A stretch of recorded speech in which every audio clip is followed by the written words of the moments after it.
العالمين الصلاة والسلام على أشرف الأنبياء والمرسلين وعلى آله بيته وأهل بيته الطيبين الطاهرين المعصومين صلى الله عليه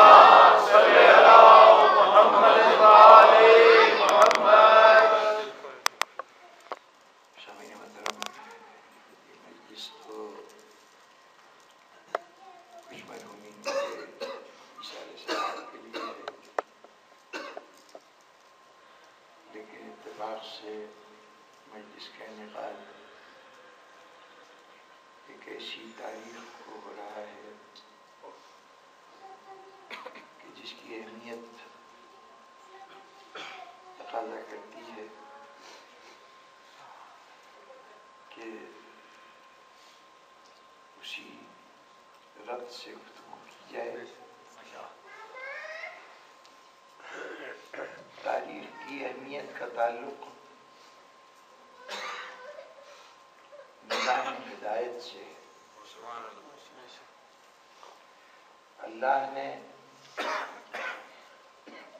مخلوق کو خلق کیا چونکہ خالق حکیم بھی تھا, دانا بھی تھا, عادل بھی تھا,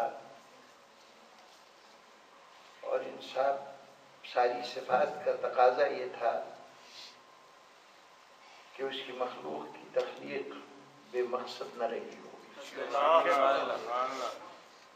جب انسان اور انسان ہی نہیں تمام مخلوق ایک حاکم و دانا کی طرف سے تخلیق ہوئی ہیں تو اس کے پیش نظر ان کو لباس وجود ادا کرتے ہوئے کوئی نہ کوئی مقصد ہوگا. اس مقصد کو حاصل کرنے کے لیے مخلوق کو اسی راستے پہ چلنا پڑے گا جو منزل تک پہنچاتا ہو. اب یہ راستہ بتانا خود مخلوق پہ تو صلاحیت نہیں تھی, اس لیے کہ وہ خود کو نہ پیدا کر سکتا تھا نہ خود یہ جان سکتا تھا کہ اس کا مقصد تخلیق کیا ہے. اس کے لیے ضروری تھا کہ رب جب خلق کرے تو پھر مخلوق کی ہدایت کا انتظام بھی کرے. یہ بتانے کے لیے کہ تمہیں کس راستے پہ چلنا ہے, کس منزل پہ پہنچنا ہے. منزل سے چاہے آگاہ کرے یا نہ کرے, راستے کا تعین بڑا ضروری تھا, اور اس کے لیے ہدایت کا نظام ہونا لازمی تھا. اب اس کی مخلوق کا بڑا حصہ اس چھوٹی سی تعداد انسان کی اتنی بڑی کائنات کے مقابلے میں بے وقت جماعت ہے انسان کی عددی اعتبار سے, لیکن سوائے انسان کے باقی سب مخلوق کو اس نے اپنی مشیت کا پابند کر کے ہدایت کو ان کے وجود کا حصہ بنا دیا. زمین پابند ہے کہ وہ اپنے محور پہ گردش کرے, سورج کے اپنے معمولات مقرر ہیں, اس میں ترمیم و تحریف نہیں ہو سکتی. کائنات کا ذرہ ذرہ حکم الہی کا تابع اور اس نظام پہ چل رہا ہے جس پہ اللہ چلانا چاہتا ہے. لیکن ایک مخلوق اس نے ایسی بنائی کہ جسے دولت اختیار عطا کی. اب اس اختیار کا تقاضا یہ تھا کہ اس کے لیے وہ تکوینی ہدایت, وہ جو تخلیق کا حصہ ہے, وہ ہدایت اس طرح نہ دی جائے بلکہ یوں دی جائے کہ انسان اختیار کا استعمال کرتے ہوئے اس ہدایت سے فائدہ اٹھا سکے اور اس کی قسمت, اس کا عمل, نتائج کو وہ خود بھگتے گا. اگر چاہے تو اس ہدایت سے انکار کر دے. اس لیے انسان کو ایک نہیں 3 طرح سے ہدایت دی گئی. اس صاحب اختیار انسان کو کیوں صاحب اختیار بنایا, کیا مقاصد پیش نظر تھے, اب یہ اس وقت گفتگو کو طول دے دے گی. یہ ساری باتیں بہت اختصار کے ساتھ عرض کروں کہ 3 ہدایتیں انسان کو ودیت کی گئیں. ایک اس کی طبیعت بنائی جس کو فطرت کا نام دیا. یہ فطرت وہ بنیادی اجزاء پہ مشتمل ہے جو مقصد تخلیق کو پورا کرنے کے لیے درکار تھے. کوئی چیز بیکار نہیں ہے, بے مقصد نہیں ہے. انسان کی فطرت میں جتنی باتیں ہیں وہ سب خیر ہیں, بھلائی کی طرف لے جانے والی. اس فطرت کو حد سے تجاوز کرنے سے روکنے کے لیے ایک اور رہنما عطا کیا جس کا نام عقل تھا. یہ بھی انسان کی ہدایت کا ایک ذریعہ تھا. لیکن فطرت اور عقل کے ساتھ ساتھ یہ بھی ضرورت تھی کہ خارج سے ایک ایسی ذات بھی عطا کی جائے کہ جو واضح طور پر فطرت کے راستے کا بھی تعین کر سکے اور عقل کی رہنمائی کا بھی کام سمجھ جائے. وہ ہدایت انسان کے ساتھ روز ازل سے ہے. نام بدلتے رہے. پہلے وہ نظام نبوت کہلاتا تھا, پھر جب نبوت کے فرائض پورے ہو گئے, جس مقصد کے لیے نبوت کو خلق کیا گیا تھا وہ مقاصد حاصل ہو گئے, تو اب نظام تبدیل کر دیا گیا اور نئے نظام کا نام ہے ہدایت کا نظام, لیکن نئے نظام کا نام امامت رکھا گیا. اب نبوت کے کیا کام تھے جو مکمل ہو گئے, اور امامت کے سپرد کیا فریضہ ہے. بہت ہی مختصر لفظوں میں نبی کہتے ہیں خبر دینے والے کو, رسول جو اللہ کی طرف سے بھیجا گیا. یہ رسالت اور نبوت کیا کرتے ہیں؟ نبی وہ خبریں دیتا ہے, یہ اخبار والی خبریں یا ٹی وی ریڈیو والی خبریں نہیں جو انسان پہ بیتتی ہیں, وہ نہیں. وہ قرآن مجید میں ایک ارشاد ہوا ہے کہ علم الانسان ما لم یعلم, ہم نے انسان کو وہ کچھ سکھایا جو وہ نہیں جانتا تھا. وہ جو نہیں جانتا تھا وہ کیا تھا؟ یہ اس وقت معلوم ہوگا کہ جب پہلے یہ معلوم ہو کہ جانتا کیا ہے.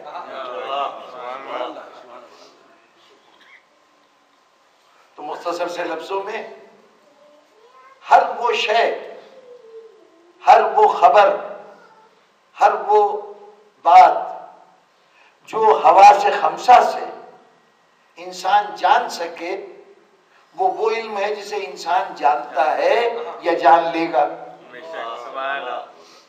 یہ 5 حصے جو ملی ہوئی ہیں, یہ آنکھ, ناک, کان, یہ ذائقہ اور یہ چھونے کی صلاحیت, یہ 5 حصے ہیں. یہی ذریعہ ہے تمام تر رسول علم کا. جتنا علم اس کے دائرے میں آ جائے, جو آ چکا ہے وہ بھی انسان جانتا ہے, جو آئے گا وہ بھی انسان کے جاننے میں شمار ہوگا. کیونکہ قرآن مجید تو یہ کہہ رہا تھا کہ علم الانسان ما لم یعلم, ہم نے انسان کو وہ علم عطا کیا جو وہ نہیں جانتا تھا. تو اب اس میں کسی ایک دور کے انسان کی بات نہیں ہے. ازل سے لے کے ابد تک جتنے انسان آئیں گے وہ سب کچھ جو کچھ جان سکتے ہیں وہ سب اس علم میں شامل ہے جو انسان جانتا ہے. پچھلے جانتے تھے, آج والے ان سے زیادہ جاننے لگے, آنے والے کل میں اس سے زیادہ جاننے لگیں گے. یہ سب وہ علم ہے جو معلوم ہے, انسان کے دائرے علم میں شامل ہے. پھر وہ کون سا علم ہے جو انسان نہیں جانتا؟ وہ علم ہے کہ جو ان 5 حواس سے حاصل ہو ہی نہ سکے. خدا ایک احساس تو ہو سکتا ہے اس کائنات کے نظم و ضبط کو دیکھ کر کے کوئی تو ناظم ہونا چاہیے، لیکن وہ کیا ہے، کیسا ہے، یہ کم از کم مشاہدے سے نہیں معلوم ہو سکتا۔ کوئی قیامت آئے گی، چلیے شاید کوئی سائنسی فارمولہ یہ بھی بتا دے کہ کم از کم جو چیز دنیا میں آئی ہے، ہر آنے والی چیز کی ایک فنا ہے، ہر جو چیز موجود ہے وہ ایک نہ ایک دن فنا کی گھاٹ اتر جائے گی، تو ہو سکتا ہے کہ ایک دن آئے کہ پوری دنیا بھی فنا ہو جائے۔ اس لیے قیامت کا تصور بھی کچھ مشاہدے میں شامل ہے، لیکن قیامت کے بعد جو کچھ ہوگا، وہ پل صراط، وہ روز حشر، وہ حساب کتاب، وہ جنت، وہ دوزخ، یہ کیا مشاہدے میں آ سکتا ہے؟ نہ ماضی میں آیا تھا اور نہ مستقبل میں آئے گا۔ یہ سب چیزیں وہ ہیں کہ جو انسان کے دائرۂ علم سے باہر ہیں۔ اچھا، اگر انسان ان کو نہ جانے تو کیا فرق پڑتا ہے؟ ان باتوں کا جاننا اس لیے ضروری ہے کہ وہ جس مقصد کے لیے تخلیق کیا گیا ہے، اس مقصد کے حصول کے لیے اسے کم از کم معلوم ہونا چاہیے کہ اگر میں مقصد حاصل کر لوں گا تو میرا انجام کیا ہوگا، نہ حاصل کروں گا تب میرا انجام کیا ہوگا۔ اس کے لیے جنت سے بھی آگاہ ہونا ضروری ہے اور دوزخ سے بھی آگاہ ہونا ضروری ہے۔ اب جن خبروں کا تعلق تھا جو مشاہدے سے باہر تھی، ان کو پہنچانے کا کام انبیاء کا تھا۔ اب ان خبروں کی بنیاد پر مجھے اپنا طرز عمل طے کرنا ہے۔ جنت میں جانا چاہیے تو پھر مجھے اپنے اعمال کو ایسے رکھنا ہے کہ جس سے جنت میں جا سکوں۔ دوزخ سے بچنا ہے تو ان چیزوں سے گریز کروں جو دوزخ تک لے جائیں۔ خبر دینے والے نے جنت کی خبر بھی دے دی، دوزخ کی خبر بھی دے دی، نبی کا کام یہ تھا۔ لیکن جانے کا طریقہ کیا ہے، جنت کے حصول کی صورت کیا ہے، یہ کام رسول کرتا ہے۔ وہ جو طریقہ بتاتا ہے اس طریقے کا نام ہے شریعت۔ یہ جس کے اندر احکامات ہے نا کہ یہ کرو یہ نہ کرو، یہ جائز ہے یہ ناجائز ہے، یہ حلال ہے یہ حرام ہے، ان سارے قاعدے قانون پہ عمل کرنا جنت میں پہنچنے کا طریقہ ہے۔ ان سے جس سے روکا گیا ہے رکو گے، اور جس سے کہا جو کرنے کے لیے کہا گیا ہے وہ کرو گے تو جنت ملے گی، اور اگر معاملہ الٹ گیا تو پھر وہاں بھی معاملہ الٹ جائے گا۔ یہ صورتحال ہوگی۔ تو یہ کام ہے رسالت کا۔ رسول شریعت لے کے آتا ہے، وہ نظام لے کے آتا ہے جس کے تحت ہم زندگی گزارتے ہیں، وہ زندگی جو انجام کا جنت تک پہنچا سکے، یہ کام بھی رسول کرتا ہے۔ اچھا، اب یہ دونوں کام ہو گئے۔ جتنی وہ خبریں جو انسان کے کردار کی تعمیر کے لیے درکار تھیں وہ خبریں آ گئیں، تو اب تو نبوت کی ضرورت نہیں رہی، جب بھی وہ ساری خبریں آ جائیں۔ اور جب اللہ کی طرف سے جنت کے حصول کے تمام قوانین آ جائیں، دوزخ سے بچنے کے جتنے بھی طریقے ہیں وہ سب آ جائیں، تو اب اس کے بعد رسول کی بھی ضرورت نہیں رہی، کسی شریعت کی ضرورت نہیں رہی۔ جب وہ سطح آئی کہ تمام پیغام پہنچ گیا، خبریں بھی پہنچ گئیں اور تمام قانون بھی پہنچ گئے، تو اب نہ نبی کی ضرورت نہ رسول کی ضرورت، وہ مقام ہے ختم نبوت کا، ختم رسالت کا۔ لیکن یہ ہو گیا تو کیا اب ہدایت کی ضرورت نہیں رہی؟ منزل بتا دی گئی، وہاں پہنچنے کے لیے قانون بتا دیے گئے، اب ہدایت کی ضرورت نہیں ہے؟ نہیں جناب، راستہ بتا دینا اور بات ہے، راستے پہ چلانا بالکل دوسری بات ہے۔ یہاں کھڑے ہو کے تو بتا سکتے ہیں دائیں جاؤ بائیں جاؤ اتنا جاؤ، آگے فلاں نشانی آئے گی فلاں نشانی آئے گی، لیکن ضمانت نہیں ہے کہ بندہ پہنچ بھی جائے گا۔ تو کوئی تو ہو جو ساتھ لے کے چلے۔ اللهم صل على محمد وعلى مگر ساتھ لے کے چلنے والا. بلکہ یہاں پہ رک کے اتنا عرض کر دوں کہ رسالت اور نبوت کا کام تھا وہاں کی خبریں یہاں پہنچا دینا، وہاں سے جو قانون ملے اس کو یہاں پہنچا دینا. اب اس کے بعد جس ادارے کی ضرورت ہے ہدایت کے، جس نظام کی ضرورت ہے، اس کا کام یہ ہے کہ اب یہاں والوں کو ایسا بنا دے کہ یہ وہاں پہنچ سکیں، یہ خدا کی بارگاہ میں پیش کرنے کے قابل ہو سکیں. چنانچہ اس کے لیے ایک نیا ادارہ قرار دیا گیا اور اس کا نام رکھا گیا امامت. نبی اور رسول ادھر سے ادھر پیغام لے کے آتا ہے اور امام یہاں کے انسانوں کو اس قابل بناتا ہے کہ خدا کے حضور میں پیش ہو سکیں.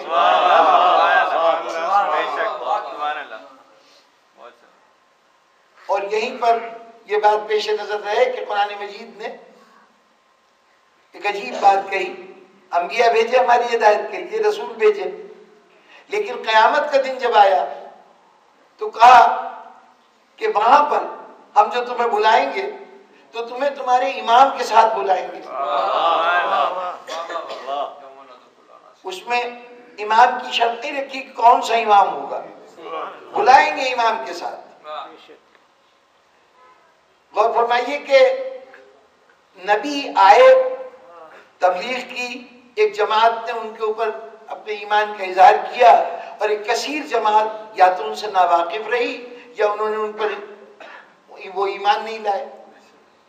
دنیا میں جتنے بھی انبیاء آتے رہے بڑی چھوٹی چھوٹی امتیں نہیں ہیں ان انبیاء کی، جتنے بھی پچھلے انبیاء ہیں ان کے دور حیات میں بہت مختصر سے لوگ تھے جو ان پہ ایمان لائے.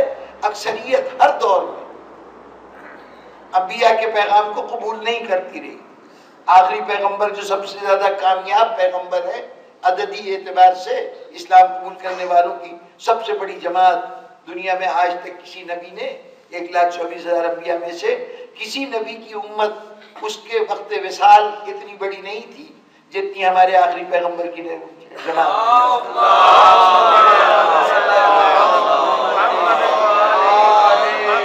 لیکن اگر پورا جزیرہ نمائے عرب بھی اسلام لا چکا تھا اس وقت تو ابھی دنیا کا بہت بڑا حصہ، خود بر اعظم ایشیا کا ایک حصہ تھا عرب، تو ایشیا کے باقی علاقے ابھی دولت ایمان سے محروم تھے اور دوسرے بر اعظموں کی جو کیفیت تھی وہ بھی آپ کے سامنے ہے کہ وہاں بھی اسلام پہنچا ہی نہیں تھا.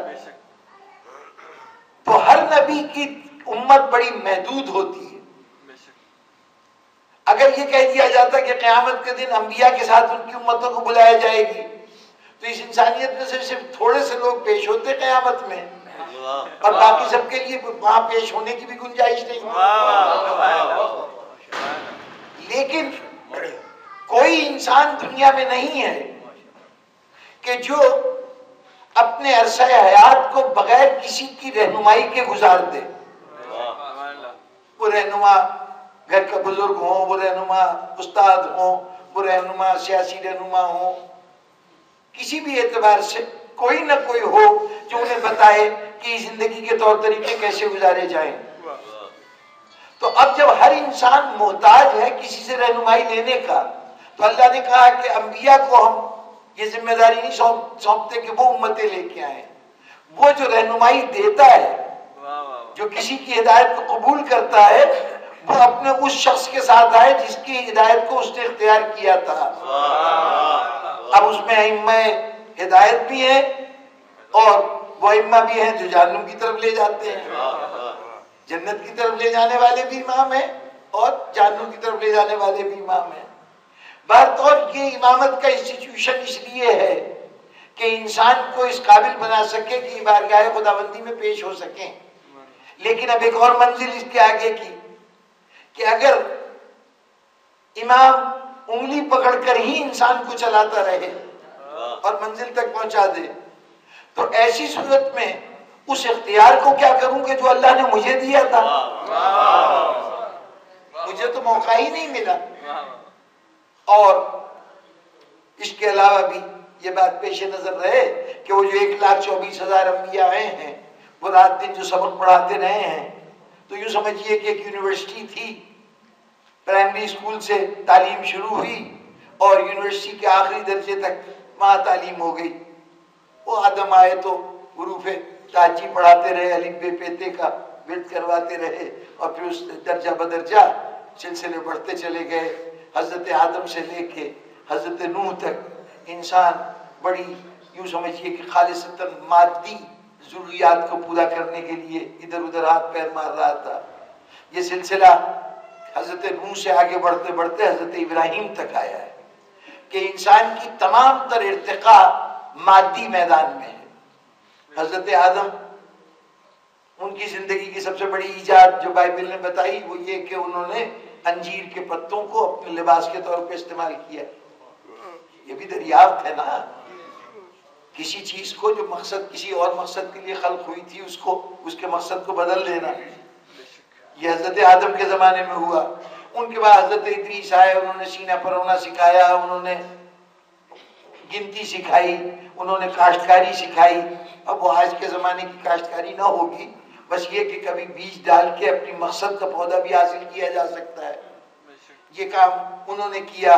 حضرت نوح نے پہلی مرتبہ پانی کے اندر کشتی چلا کے دکھایا کہ انسان چاہے تو یہ بہتے ہوئے مواج پانی کے اوپر بھی قابو پا سکتا ہے. اب یہ تمام مادی ارتقاء ہے. انسان کے مادی وسائل کو بڑھایا جا رہا ہے. یہ دنیا تمہارے لیے، اس کو استعمال کرو. اب اصل مقصد تھا روحانی ارتقاء کا. وہ سلسلہ شروع ہوا حضرت ابراہیم سے کہ اب یہ دیکھو کہ تمہارے باطن ظاہر میں تو یہ اختیار ہے کہ تم چاہو تو بہتے پانیوں پہ قابو پا لو، تم چاہو تو اپنے جسم کو سردی گرمی کے مسائل سے عہدہ برا کر سکتے ہو. تمہیں دنیا کے اندر جتنی چیزیں دی گئی ہیں وہ تمہاری ہر ضرورت کو پورا کر سکتی ہیں. اب اس کے بعد روحانی ارتقاء کا سفر شروع ہوا، اور روحانی کمالات کے اظہار کی پہلی منزل وہ آئی کہ جلتی ہوئی آگ سے ایک شخصیت اپنے آپ کو صاف نکال لے جائے جبکہ اس کے پاس کوئی مادی وسیلہ نہ ہو.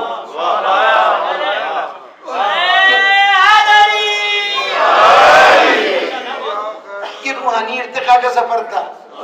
اور پھر روحانی ارتقاء کے سفر ہوتے ہوتے وہ منزلیں بھی آئیں کہ انسان اس مقام تک پہنچ گیا کہ اب اس کو کسی وسیلے کی ضرورت نہیں ہے کہ درمیان میں کوئی فرشتہ آئے اور پھر آ کے بات ہو. نہیں، خدا سے براہ راست سوال جواب بھی ہو سکتا ہے. مخلوق خالق سے براہ راست ہدایات بھی لے سکتی ہے اور اپنی عرضگزارش بھی پیش کر سکتی ہے. حضرت موسیٰ. اور پھر وہ منزل بھی آ گئی کہ اب اس وقت معراج کی تفصیل بتانا مقصود نہیں ہے، لیکن انسان اس مقام پہ پہنچ گیا کہ یہ وقت اور یہ فاصلے، یہ دونوں چیزیں بے وقت ہو کے رہ گئیں اور انسان کائنات کی تمام قوتوں پہ قابو پا گیا. خالق سے ایسا قریب ہو گیا کہ 2 کمانوں کا فاصلہ بلکہ اس سے بھی کچھ کم. اب اس سے بھی کچھ کم، کتنا کم؟ گویا چھوڑ دیا گیا تمہارے ذہنوں پر کہ جتنا کم کر سکتے ہو کم کر دو. بس اتنا خیال رہے کہ خالق خالق رہے، مخلوق مخلوق رہے.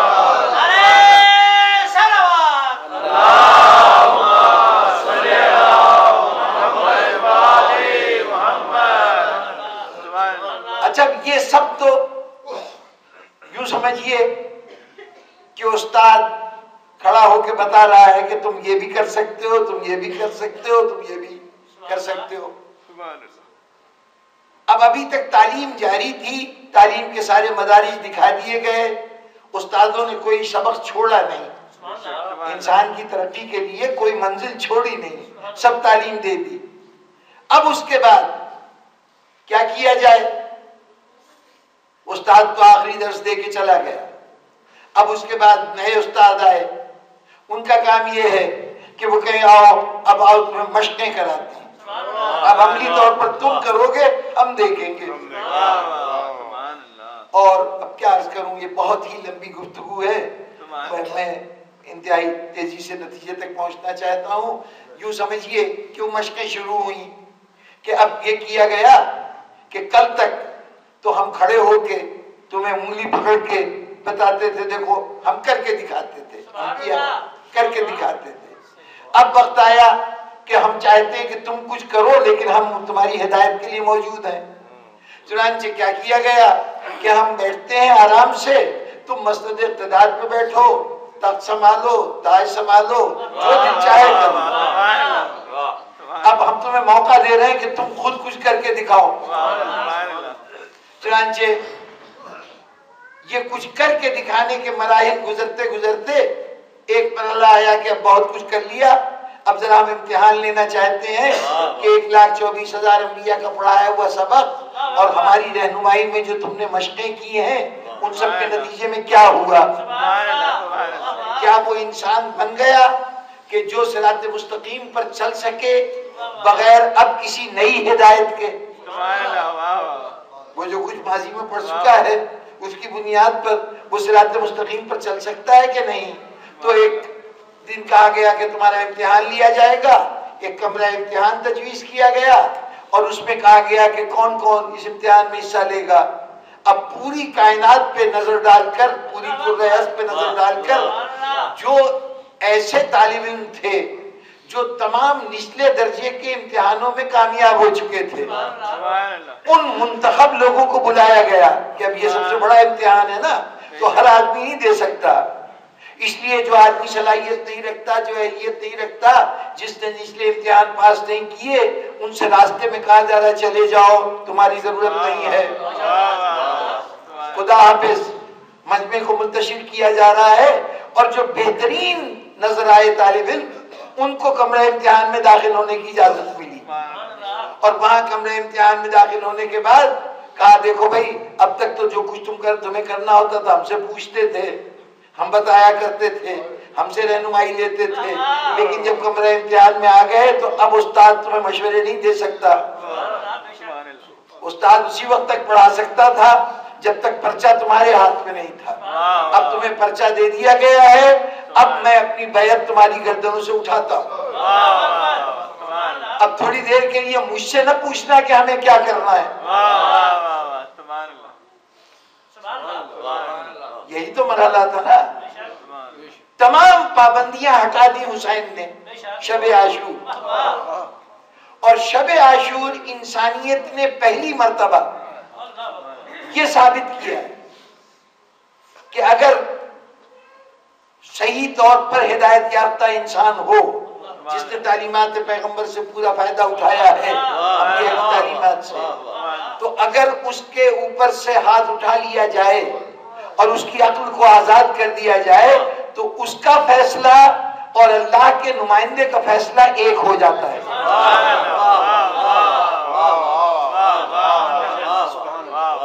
یہ غیر معصوم لوگ عصمت کے مقام پہ آ گئے ہیں۔ اتنی میری باتیں پیدا کریں، یہ کربلا میں غیر معصوم لوگ تھے نا، اور ابن یزید ریاحی جیسے لوگ بھی ہیں، حبیب بن مظاہر، مسلم بن اوسجہ، عام معاشرے کے انسان ہیں، ہمارے آپ کی طرح کے انسان۔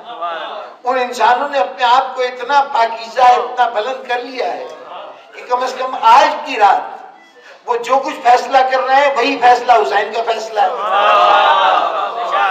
تو کم از کم اس فیصلے کی حد تک تو یہ بھی معصوم ہو گئے نا۔ یہ مقام عصمت تک پہنچ گیا انسان۔ اب اس عصمت سے یہ نہ سمجھیے گا کہ میں نے ملا دیا امام حسین سے، وہ عصمت مطلقہ اور چیز ہے، اس کے ساتھ اللہ کی سند موجود ہے۔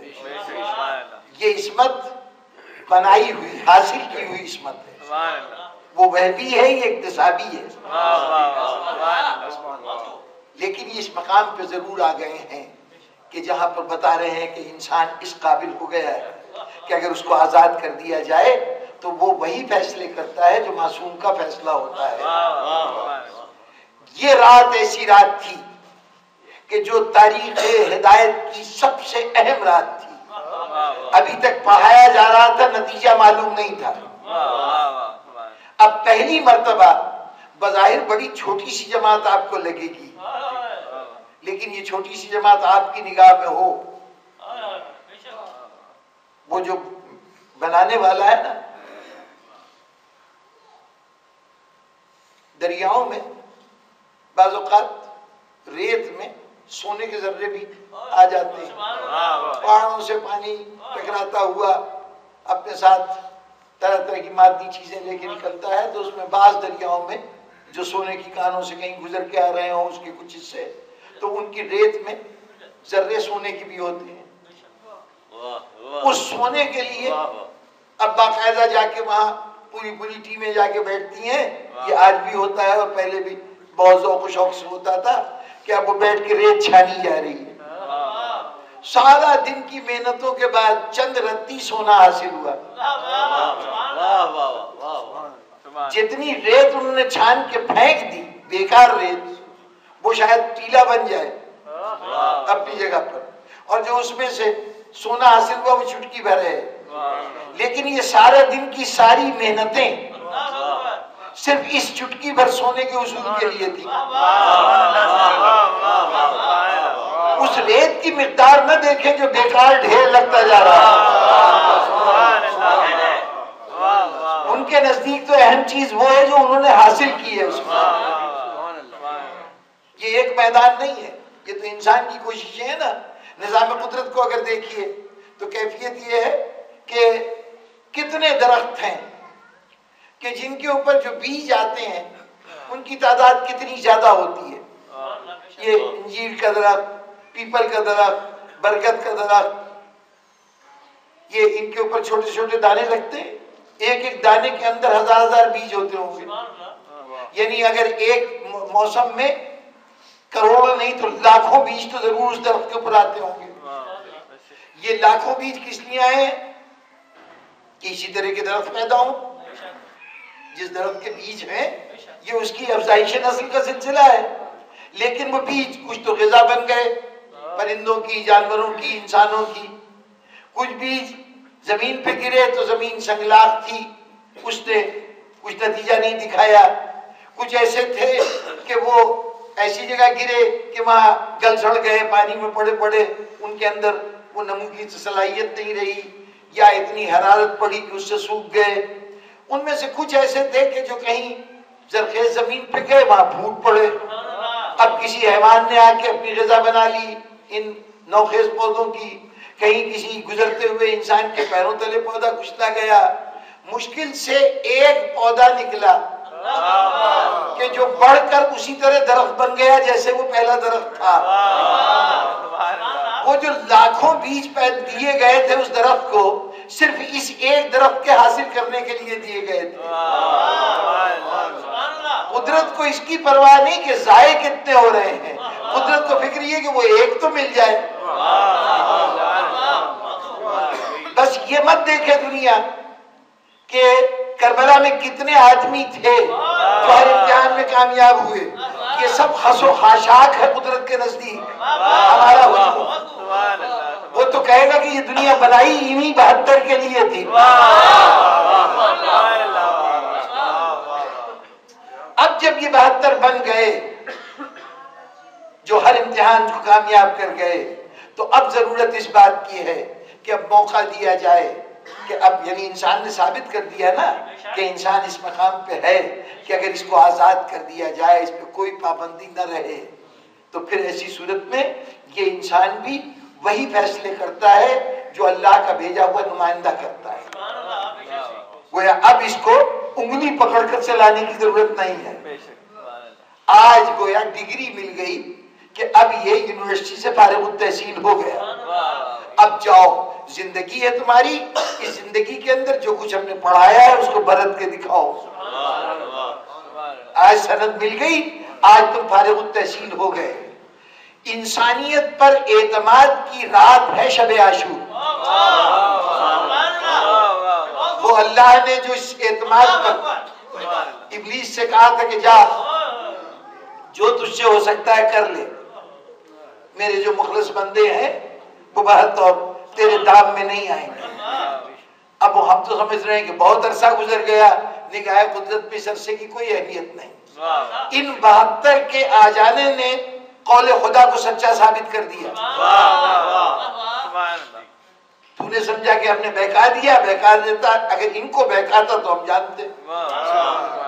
اب اس کے بعد انسان کو موقع دیا گیا کہ اب تمہیں اپنے طور پر زندگی گزارنی ہے. اب جب انگلی پکڑ کر چلانے کا دور نہیں رہا تو اس کا مطلب یہ ہے ہدایت سے انسانیت محروم نہیں رہے گی. ابتدائی گفتگو ہدایت ہر وقت ہونی چاہیے، یہ اس کی ربوبیت کا تقاضا ہے، لیکن وہ ہدایت کیسی ہو؟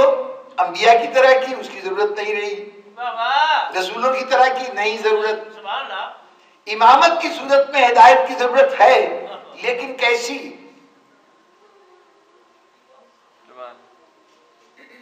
کبھی کبھی انسانی زندگی کے بعد شعبے چیزوں کو واضح کرنے کے لیے بہت اچھی مثال بن جاتے ہیں۔ اگر کسی نے فلائنگ سے کبھی دلچسپی ہو، کوئی جہاز اڑانے کا سلسلہ، پہلے جب طالب علم جا کے جہاز چلانے کے لیے جاتا ہے تو وہ درس کے طور پر کلاس روم میں بٹھا کے اس کو بتایا جاتا ہے کہ جہاز کیسے اڑتا ہے، کیا کون سے اصول ہیں، کیا قواعد ہیں، ضوابط ہیں، یہ سب سمجھایا جاتا ہے، جہاز کے پرزے بتائے جاتے ہیں کون کیسے ہیں، پھر اس کے بعد جہاز پہ لے جا کے، اب کھڑے ہوئے ڈمی جہاز ہوتے ہیں ان پہ لے جا کے دکھایا جاتا ہے، دیکھو یہ پرزا یہاں ہے، یہ صورت ہے، یہ صورت ہے، تمام تفصیلات سمجھنے کے بعد، انجن کی جزیات بتانے کے بعد، جتنی اس کو جاننا چاہیے وہ سب بتانے کے بعد پھر کہا جاتا ہے کہ اچھا آؤ اب اس کو اڑانا سکھاتے ہیں۔ اب جو انسٹرکٹر ہے وہ بیٹھ جاتا ہے اور اس سے کہتا ہے کہ ساتھ بیٹھو، وہ جہاز اڑاتا رہتا ہے، روزانہ لے کے جاتا ہے مختلف مراحل پر، اڑانا کیسے ہے، اتارنا کیسے ہے، پرواز کو تیز کیسے کرنا ہے، آہستہ کیسے، موسم کی شدائد سے کیسے گزرنا ہے، یہ سب سلسلہ ہوتا رہتا ہے۔ اس کے بعد کہا جاتا ہے کہ اچھا تم بیٹھو ڈرائیونگ سیٹ پہ، میں ساتھ بیٹھتا ہوں، تم چلاتے رہو، ہم دیکھیں کہ تم کیا کرتے ہو۔ وہ چلاتا جا رہا ہے، جہاں غلطی ہو رہی ہے ٹوک رہا ہے، جہاں اسے ضرورت ہوتی ہے مشورہ لے لیتا ہے کہ حضور مجھے یہاں پہ کیا کرنا چاہیے، وہ بتاتا رہتا ہے۔ ہوتے ہوتے ایک دن آتا ہے کہ وہ کہتا ہے ہاں اب تم سیکھ گئے، تمہیں صلاحیت تم میں پیدا ہو گئی، اب یوں کرو کہ تم اکیلے جہاز اڑاؤ۔ یہ نقطۂ معراج ہے اس طالب علم کا، یہ کامیابی کی سمجھیے منزل قریب آ گئی۔ اچھا اب اکیلے اڑاؤ، تو اکیلے اڑاؤ تو کیا اس انسٹرکٹر سے تعلق ختم ہو گیا؟ نہیں، تم اکیلے اڑاؤ، ہم کنٹرول روم میں بیٹھے ہوئے ہیں، جب ضرورت ہو وہاں سے رجوع کر لینا، ہم تمہیں ہدایت دیتے رہیں گے لیکن اب خود پرواز کرو۔ بس یہ سمجھ لیجیے کہ یہ انسانیت کی کہانی بھی یہی ہے۔ پہلے کلاس روم میں نبی آ کے درس دیتے رہے، مختلف باتیں سمجھاتے رہے، بتاتے رہے، ہوتے ہوتے پریکٹیکل کا وقت آیا تو اب ضرورت پیش آئی پریکٹیکل، ذات رسالت نے تمام پریکٹیکل کر کے دکھا دیے، معراج کی منزل تک جا کے دکھا دیا، دیکھو پرواز یوں کی جاتی ہے۔ اس کے بعد اچھا اب انسٹرکٹر کے ساتھ پرواز ہوگی، کیا تم تخت حکومت پہ بیٹھو، ہم گھر میں بیٹھے ہوئے ہیں، اب تمہارے ساتھ ہیں، جب کبھی تم غلط کرو گے ہم ٹوک دیں گے، جہاں تمہیں مشورے کی ضرورت ہوگی ہم تمہیں بتا دیں گے۔ چنانچہ ان کو موقع دیا جا رہا ہے کہ نظام چلاتے رہو۔ ہوتے ہوتے وہ وقت آیا کہ کربلا میں انسانیت نے ثابت کیا کہ اب یہ پرواز کے قابل ہو گیا ہے۔ اب اس کے بعد ضروری نہیں ہے کہ وہ جو انسٹرکٹر ہے وہ ساتھ چلے، اب انسٹرکٹر گوشہ تنہائی میں بیٹھ جائے گا، کنٹرول روم میں بیٹھ جائے گا، جاؤ تم انسانیت کے نظام کو اپنی مرضی سے چلاؤ اور کوشش کرو کہ وہ منزل حاصل ہو جائے جس کے لیے تم دنیا میں آئے ہو۔ اب وہ منزل کون سی ہے؟ میں بات ایسی ہو جاتی ہے کہ جب تک مکمل نہ ہو تو الجھن رہ جاتی ہے اپنے ذہن میں بھی اور سامعین کے ذہن میں بھی۔ یہ سب کچھ کیوں ہو رہا ہے؟ اس سوال کا جواب اس سوال سے ملے گا کہ جب ہمیں بحیثیت انسان کے خلق کیا گیا تھا تو اعلان کیا گیا تھا انی جاعل فی الارض خلیفہ، ہم زمین پر خلیفہ بنانے جا رہے ہیں، یہی کہا گیا تھا نا۔ سارا جھگڑا اسی بات پہ ہو رہا ہے کہ زمین میں خلیفہ کیوں، ان کو کیوں بنا رہا ہے، ہمیں کیوں نہیں بناتا، سارا بحث مباحثہ ہو گیا۔ یہ سب بحث مباحثے کے بعد، اس خلیفہ کو بنانے کے بعد، اب بجائے اس کے کہ زمین پہ بھیجے جنت میں بھیج دیا۔ یہ کیا تک ہے؟ انسان جنت پہ کیوں رکھا گیا؟ حضرت آدم جنت میں کیوں ٹھہرائے گئے؟ اور پھر وہاں بھی جنت میں کوئی پریشانی نہیں، کوئی فکر نہیں، کوئی پابندی نہیں۔ جنت تو نام ہی ایسی جگہ کا ہے کہ جہاں کوئی پابندی نہ ہو، جو چاہو وہ کرو، لیکن وہاں پہ بھی کہہ دیا کہ بس اس درخت تک نہ جانا۔ ہر پابندی سے آزاد جگہ پہ ایک پابندی بھی لگا دی۔ یہ کیا تھا؟ اور پھر حضرت آدم اس درخت تک چلے گئے اور نتیجتاً اس جنت سے باہر آ گئے، اس دنیا کے اندر پہنچ گئے۔ پروردگارہ تو نے تو دنیا ہی کے لیے بنایا تھا، اس کو جنت میں رکھنے کا سبب کیا تھا؟ جناب والا اگر اس بات کو ہم سمجھ لیں تو ہمارے لیے اپنے مقصد تخلیق کو سمجھنے میں کوئی دشواری نہیں ہوگی، اور ساتھ ہی یہ بات بھی سمجھنے میں دشواری نہیں ہوگی کہ ہماری منزل کیا ہے، ہمیں پہنچنا کہاں ہے۔ دیکھیے جنت میں رکھا اس لیے گیا تھا کہ پہلے اللہ نے کہا تھا میں اپنا خلیفہ بنانے جا رہا ہوں، اپنا نائب بنا رہا ہوں۔ نائب کس کام کے لیے بنا رہا ہوں؟ بھائی جب کسی کو کسی جگہ پر آپ اپوائنٹ کریں کہ یہ میرے نمائندے کے طور پہ آ رہا ہے، میرے جانشین کے طور پہ آ رہا ہے، میرے نائب کے طور پہ آ رہا ہے، تو اس کے ذمہ کوئی اسائنمنٹ ہوگی نا، کوئی ذمہ داری ہوگی، کوئی جاب ڈسکرپشن ہوگی کہ یہ کام کرنے آ رہا ہے۔ خالی نمائندہ کیا مانی؟ یہ انسان کیا کرنے جا رہا تھا؟ انی جاعل فی الارض خلیفہ، یہ خلیفہ صاحب کریں گے کیا؟ ضروری تھا کہ یہ بتایا جاتا کہ تمہیں کرنا کیا ہے۔ جو کچھ کرنا ہے وہ کرنا یہ کہ دیکھو ہم نے یہ ایک جنت بنائی ہے، اس جنت کے اندر کوئی فکر نہیں ہے، پریشانی نہیں ہے، الجھن نہیں ہے، ناانصافی نہیں ہے، ظلم نہیں ہے، زیادتی نہیں ہے، کوئی ایسی کیفیت نہیں ہے، کوئی بیماری آزاری کوئی تکلیف کچھ نہیں ہے۔ اس کو دیکھ لو اچھی طرح سے، یہ ماڈل ہے۔ اس ماڈل میں ایک بات یاد رکھنا، یہ بھی تربیت کا حصہ تھا کہ دیکھو اس درخت کے اوپر نہ جانا، ارے جہاں کوئی پابندی ہونی نہیں چاہیے، جنت ہے نا، تو وہاں پر یہ پابندی کیوں؟ یہ اسی تربیت کا حصہ تھا کہ جہاں اس پورے نظام کو دیکھو گے وہاں یہ بھی جان دو کہ اس نظام کو قائم رکھنے کی بنیاد کس چیز پہ ہے۔ جب تک میری اطاعت کرتے رہو گے یہ نظام رہے گا، جس دن تم میرے حکم سے اختلاف کرو گے اس نظام سے باہر ہو جاؤ گے۔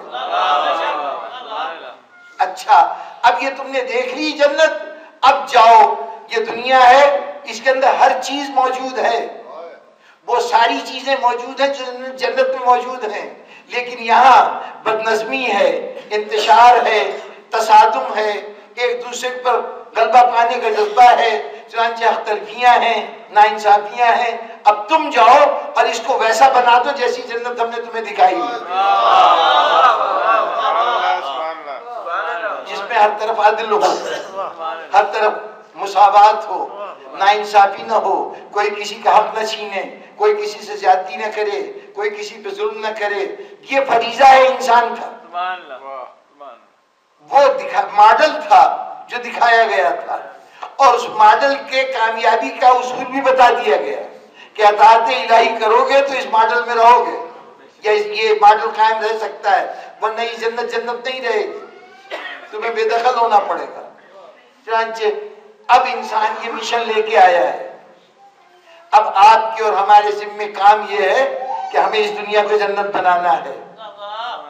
امامت اب اس طرح سے وہ ہے موجود، جب بھی ضرورت ہوگی کام آئے گی، اور الٹیمیٹلی جب آخری وقت آئے گا تو پوری دنیا کو جنت بنانے کے عمل میں وہی کام کرے گا، امام ہی اپنا رول ادا کرے گا۔ لیکن تمہارے سپرد یہ کام ہے کہ ہم نے تجربے کے طور پر تمہارے لیے یوں کہو کہ نمونے کے طور پر ہم نے 72 بنائے تھے، ہم سب نے مل کے، معصوم ہستیوں نے مل کے 75 پاک کی تخلیق ہے کربلا، اکیلے امام حسین کی نہیں، اس پہ کچھ جناب رسالت پاک کا کنٹریبیوشن ہے، جناب سیدہ کی کنٹریبیوشن ہے، امام حسن، جناب امیر اور خود امام حسین، 75 نے مل کے کربلا بنائی ہے۔ اب کہا گیا کہ اچھا ہم تم سے زیادہ کا تقاضا نہیں کرتے، لیکن پورا اتنا طویل زمانہ ہے اب سے لے کے قیامت تک کا، تم اتنا کرو کہ 313 کربلائی بنا دو۔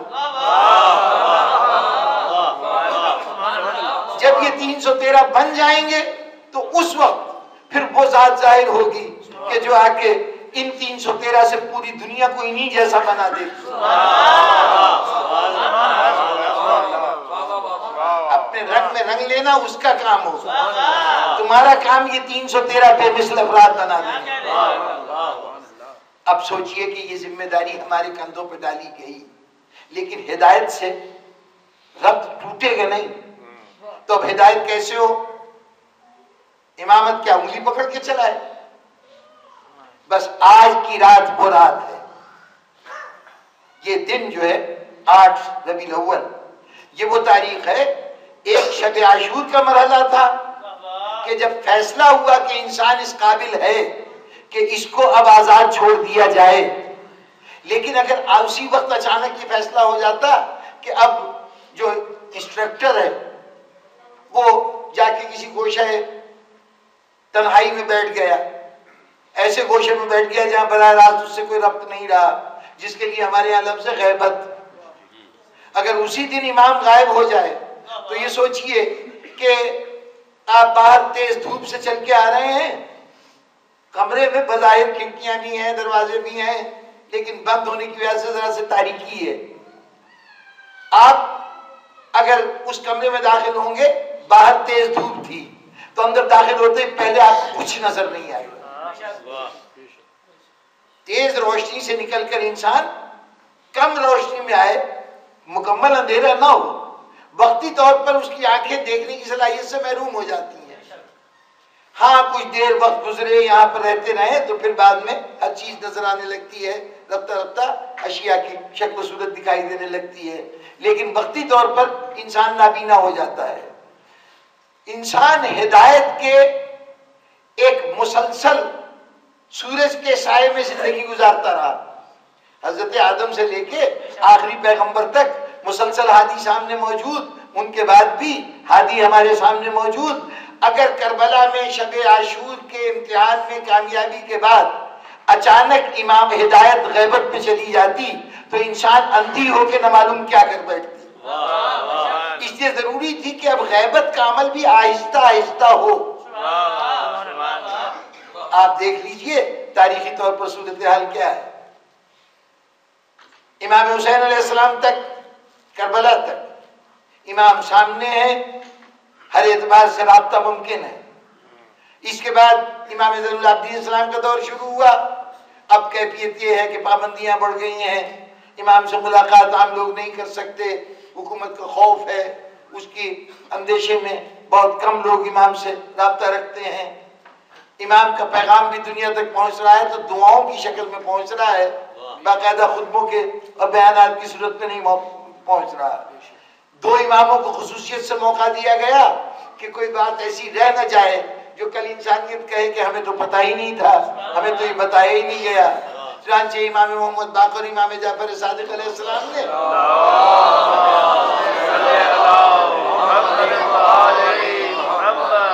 وہ جتنی تفصیلات باقی رہ گئی تھیں، یہ جو کچھ پہلے کہا گیا تھا اور ابھی تک مرتب شکل میں نہیں تھا، وہ سب انسانیت کو منتقل کر دیا. علم کے خزانے آپ تک منتقل کرنے کے بعد اب آپ صورتحال دیکھتے جائیے. ہر امام بتدریج اس کی قید کی مدتیں بڑھتی جا رہی ہیں، لوگوں سے رابطہ گھٹتا جا رہا ہے، اور ہوتے ہوتے 11ویں امام کی صورتحال یہ ہے کہ مشکل سے 26-27 سال کی عمر میں آپ اس دنیا سے تشریف لے گئے، اور اس 26-27 سال کی عمر کا بھی بیشتر حصہ قید کے اندر گزارا ہے. یعنی عملاً غیبت شروع ہو چکی ہے. یہ ذہنوں کو تیار کیا جا رہا ہے غیبت کے لیے. اچھا اگر غیبت ہو جاتی اور ہم اس وقت تک ہدایت کا کوئی نظام اپنے طور پر نہ بنا پاتے، ہمیں موجود نہ ہوتا، تو اس کا مطلب یہ کہ ہم پھر اندھیرے میں بھٹک رہے ہوتے. چنانچہ اب اس آخری امام کی یعنی 11ویں امام کی یہ ذمہ داری تھی کہ مستقل غیبت شروع ہونے سے پہلے وہ کوئی نظام دے جائے کہ ہو ہم میں سے، لیکن وہ نظام ہدایت کا ذریعہ ہو. اب تک خدائی ہدایت مل رہی تھی، اب ہادی تمہارے اپنے درمیان سے ہوگا، لیکن وہ تمہارے درمیان سے ہو کے بھی ہماری ہدایت کو تم تک پہنچائے گا. چنانچہ انہوں نے ایک نظام قائم کیا جسے نظام اجتہاد کہتے ہیں.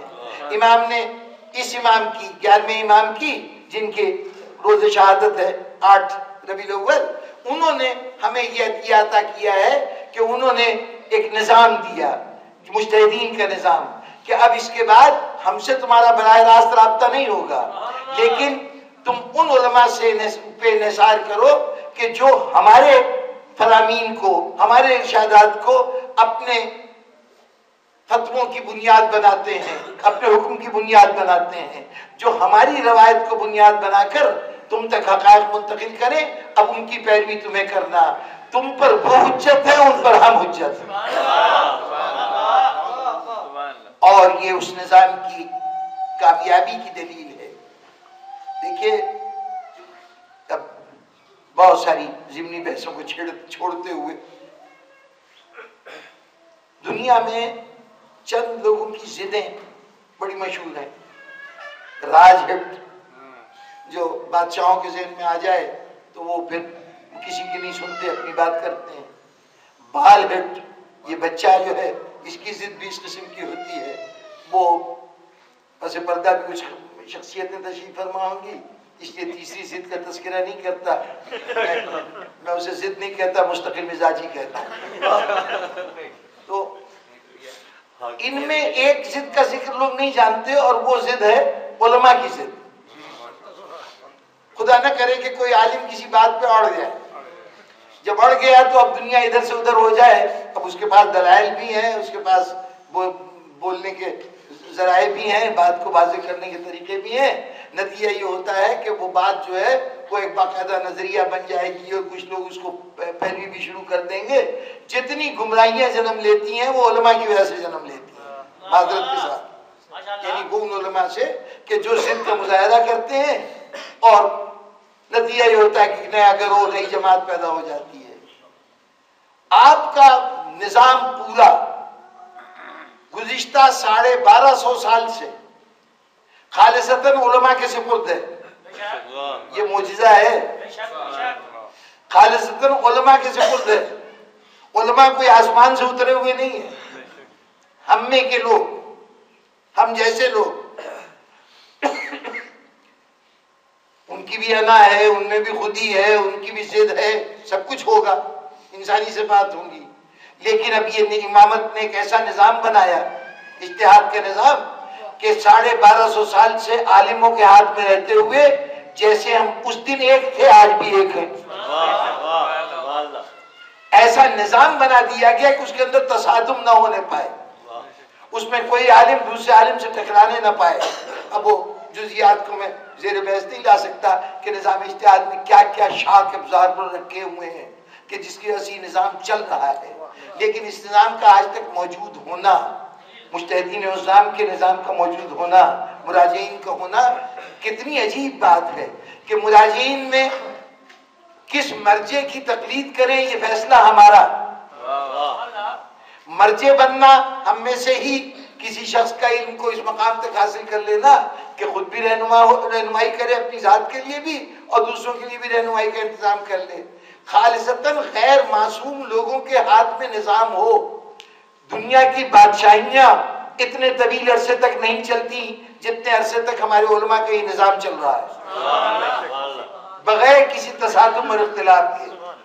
اور آج کہیں اگر اس قسم کی کان میں آوازیں آئیں کہ صاحب وہ تقلید نہیں ہونی چاہیے، ہمیں تقلید کی کیا ضرورت ہے، ہم تو امام کے ماننے والے ہیں، یہ امام ہی کا دیا ہوا نظام ہے۔ اگر امام کے ماننے والے ہیں تو امام کے بتائے ہوئے راستے پہ چلیں گے نا، اپنی مرضی سے تو راستے کا تعین نہیں کریں گے۔ کیسے ہم راستے کو جان سکتے ہیں، کون سا طریقہ ہے؟ آج کے اس دور میں آپ جاننا چاہتے ہیں کہ اسلام جو 1400 سال پہلے آیا تھا اس اسلام تک پہنچنا چاہتے ہیں، اس کی باریکیوں کو چھوڑیے، صرف یہ جاننا چاہتے ہیں کہ اس میں عبادت کیسے ہوتی ہے، کیسے جانیں گے؟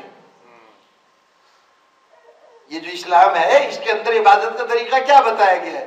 نماز، یہ نماز کا لفظ چلیے ہمارے کانوں تک تو آ گیا، لیکن میں یہ کیسے جانوں کہ نماز پڑھی کیسے جائے گی؟ کسی سے تو پوچھوں گا، بھیا حضور کی ذات گرامی ہوتی یا کسی امام سے میرا رابطہ ہوتا، ان سے جا کے پوچھ لیتا، یہ دونوں چیزیں ممکن نہیں ہیں۔ پھر بتائیے کہ آج میں نماز کیسے جانوں؟ اپنے والدین سے پوچھوں گا، اپنے کسی استاد سے پوچھوں گا، کسی دوست سے پوچھوں گا، کسی ایسے آدمی سے پوچھوں گا کہ جو اپنے آپ کو عالم کہتا ہے، میں اس سے معلوم کروں گا کہ بھئی تم بتاؤ کیسے نماز ہوتی ہے، کسی سے تو پوچھوں گا۔ جب کسی سے پوچھوں گا تو کسی کی تقلید میں ہو گیا۔ یہ تو ممکن ہی نہیں ہے کہ بغیر تقلید کے میں دین کو حاصل کر سکوں۔ جب رسول تک رسائی نہیں ہے، امام تک رسائی نہیں ہے، تو اب ممکن ہی نہیں ہے کہ ہم کوئی راستہ اختیار کر سکیں، یا تو وہ اپنا ایجاد کردہ راستہ ہوگا اور یا پھر کسی سے پوچھوں گا۔ اگر خود ایجاد کرتا ہے تو پھر آپ اسلام کے نمائندہ نہیں ہیں، اسلام کے فرد نہیں ہیں کسی اور، آپ کی اپنی امت ہے ماشاءاللہ سے۔ جب اپنے راستے پہ چل رہے ہیں تو آپ خود نبی ہیں، آپ خود رسول ہیں، تب تو ایسی صورت ہو سکتی ہے، ورنہ تو ایسا ممکن نہیں ہے۔ جب مجھے پوچھنا ہے کہ اسلام کا راستہ کیا ہے تو وہ جو بتائے گا میں اس کی تقلید میں ہوں، چاہے کوئی کتاب پڑھ کے سیکھوں، چاہے کسی کی زبان سے سیکھوں۔ وہ کتاب پڑھ کے سیکھا تب بھی اس کتاب، جس نے کتاب لکھی اس کی تقلید میں آ گیا۔ تو جب تقلید کرنا ہماری مجبوری ہے تو اس وقت پھر انسان کیا کرے؟ یہ بھی ممکن ہے کہ کسی ان پڑھ سے، کسی جاہل سے، کسی غیر متعلق آدمی سے پوچھ لے، اور یا اس سے پوچھ لے جس نے ساری زندگی اس کو سمجھنے اور پڑھنے میں وقت گزارا ہو، جو معصومین کے احکامات کو پڑھنے میں جس نے شب و روز وقت کیے ہوں، اس سے پوچھا جائے بھئی اگر بیمار ہوئے ہیں تو اس کی علاج تو کروانا ہے، اب کس سے علاج کروایا جائے؟ وہ ڈھیروں ٹوٹکے بتانے والے بھی ہیں۔ ہمارے ہاں تو سب سے آسان، سب سے کثیر مقدار میں جو مشورہ مل سکتا ہے وہ طبی مشورہ ہے۔ ذرا ایک بیماری کا تذکرہ کیجئے، دیکھیے کتنے نسخے مل جائیں گے، لیکن آپ کہتے نہیں ان نسخوں پہ عمل نہیں کرنا ہے، کسی ایکسپرٹ کو دکھائیں جو اس فیلڈ کا خصوصی ڈاکٹر ہو۔ فلاں بیماری کے اسپیشلسٹ کون ہے، ان میں سے کامیاب ترین اسپیشلسٹ کون ہے؟ تو جب جسم کے امراض کے لیے آپ ڈھیروں مشوروں کی موجودگی میں چاہتے ہیں کہ جیب سے چاہے رقم خرچ ہوتی ہو، فاصلے طے کرنی پڑے، زحمت اٹھانی پڑے، لیکن کوئی ماہر دیکھے، تو پھر روح کی بیماریوں کے لیے میں ارد گرد کے مشوروں پہ کیسے عمل کروں؟ کیوں نہ کسی ایسے کو تلاش کروں جو ماہر ہو۔ اور یاد رکھیے کہ آج اگر کوئی تقلید نہ کرنے کی بات کرتا ہے تو جہاں وہ ملت کی مرکزیت کو ختم کرنے کی بات کر رہا ہے، وہاں وہ در حقیقت اپنی دکان چمکانا چاہتا ہے۔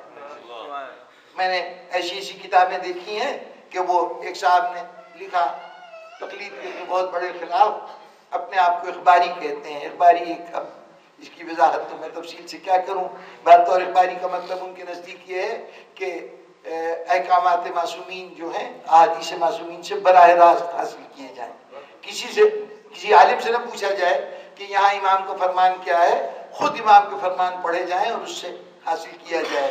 اب امام کا فرمان پڑھنے کے لیے کم از کم وہ زبان آتی ہو جس میں امام گفتگو فرما رہے ہیں، کم سے کم عربی تو آتی ہو، وہ بھی نہیں آتی، اس کے صرف ترجمے پہ گزارا ہے۔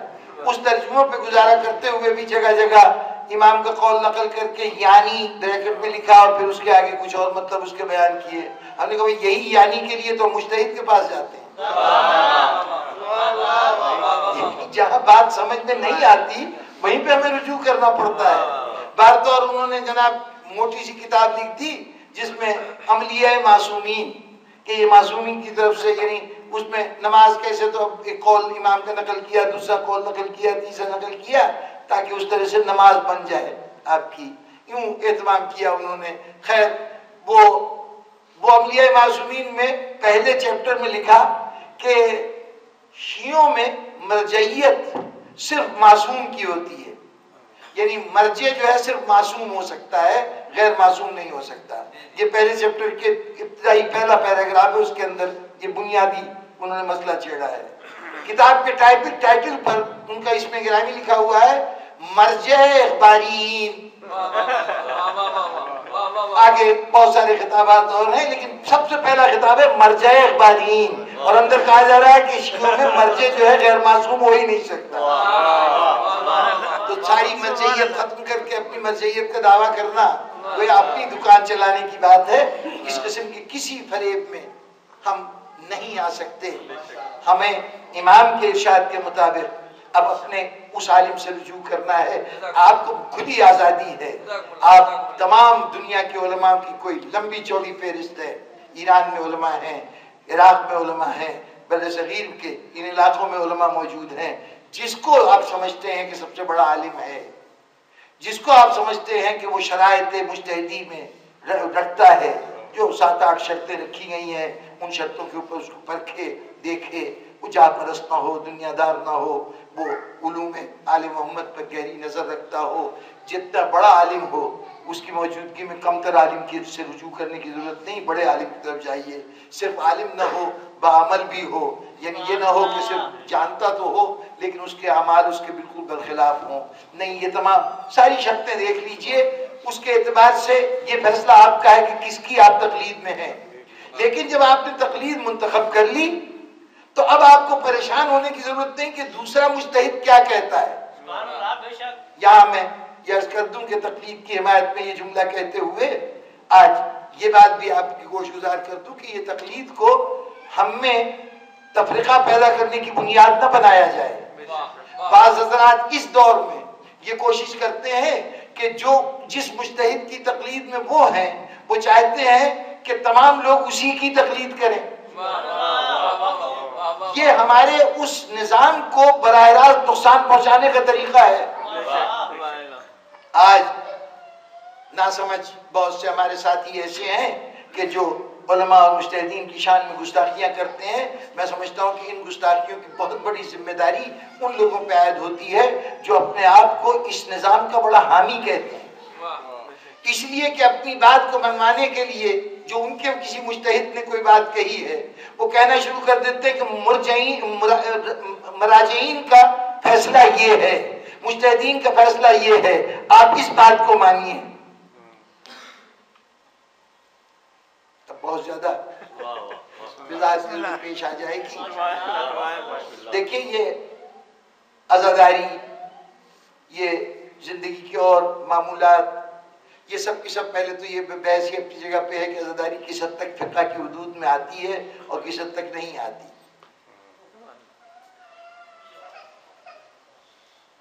سماعت کا وقت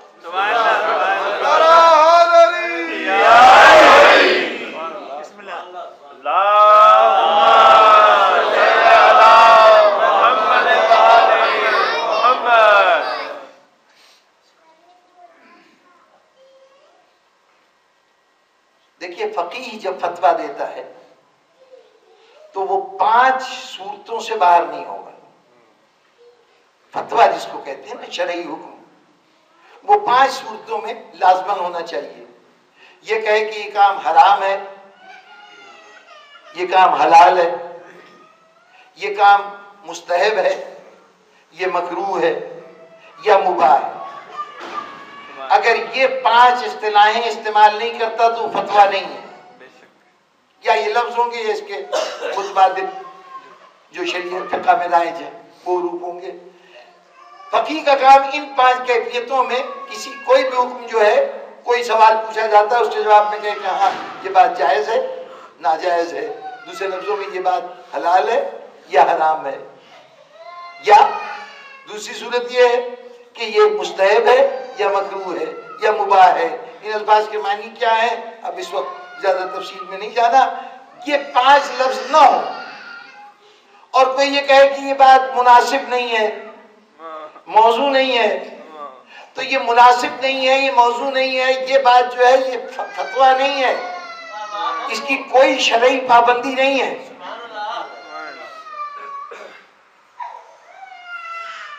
اگر کوئی یہ سوال کرے کہ صاحب کوئی شخص اپنے یعنی ایسے رشتے سے کہ جن کو قرآن مجید نے محرمات میں شمار کیا ہے، جن کے ساتھ نکاح نہیں ہو سکتا، کوئی شخص کہے کہ کیا اس نوعیت کا نکاح ہو سکتا ہے؟ وہ ایک رضائی خاتون ہے، یعنی جس سے دودھ اس نے پیا ہے، ایک ہی ماں کا 2 بچوں نے دودھ پیا ہے، کیا ان دونوں کا آپس میں عقد ہو سکتا ہے، نکاح ہو سکتا ہے؟ اگر دودھ پینے کی مدت اتنی ہے جتنی صورت میں دونوں ایک دوسرے کے لیے بھائی بہن کے رشتے کے برابر ہو جاتے ہیں، تو ایسی صورت میں فقیہ کہے گا کہ نہیں، ایسا نکاح حرام ہے، یہ شادی حرام ہے، ناجائز ہے، یہ کہے گا. ایک صورت یہ ہے کہ میں گیا کہ صاحب وہ میرے گھر میں میری صاحبزادی کے لیے ایک رشتہ آیا ہے، فلاں صاحب نے رشتے کی پیشکش کی ہے، لڑکے کی یہ قابلیت ہے، یہ معلوم اس کے معاشی وسائل ہیں وغیرہ وغیرہ. انہوں نے پوچھا آپ کی بیٹی کیا ہے؟ میں نے بیٹی کی صفات بتائیں. بیٹی کی تعلیم بہت زیادہ تھی، جو رشتہ آیا تھا وہ تعلیم بہت کم تھی. تو جس کے سامنے مسئلہ پیش کیا اس نے کہا کہ بھائی مناسب نہیں ہے کہ شادی کرو، اس لیے کہ بہت زیادہ فرق ہے دونوں میں. وہاں اس نے کہا تھا حرام ہے، یہاں کہہ رہا مناسب نہیں ہے۔ کیا یہ مناسب نہیں کی حیثیت وہی ہے جو حرام کی حیثیت ہے؟ یہ حالات کو سامنے رکھتے ہوئے ایک عمل کے متعلق کہا جا رہا ہے کہ ایسا نہ کیا جائے تو بہتر ہے، کوئی شرعی پابندی نہیں ہے۔ ہاں حرام کے اندر کیا گیا تو شرعی پابندی ہے۔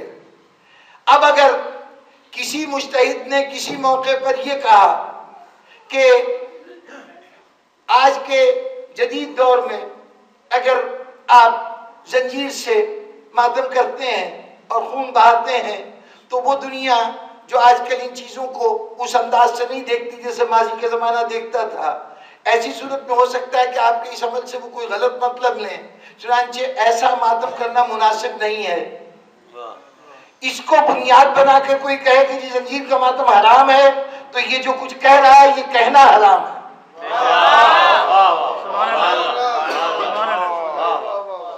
یعنی مخصوص حالات کو سامنے رکھ کر مجھے کسی مجتہد کا کسی مرجع کا فتویٰ دکھائیے جس نے ان موضوعات پہ حلال حرام کی اصطلاح کے ساتھ کہیں فتویٰ دیا ہو۔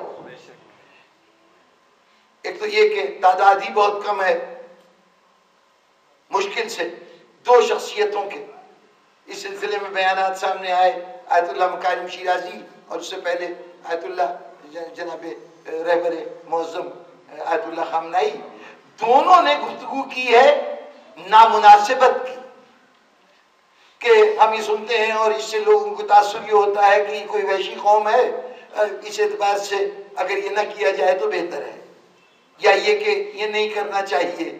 چلیے اگر ایسا کوئی تاثر ہے تو یہ صرف ان مخصوص حالات میں ہے، اگر وہ مخصوص حالات نہ ہوں، وہ تاثر نہ پیدا ہو رہا ہو تو ان کی طرف سے بھی اجازت ہے۔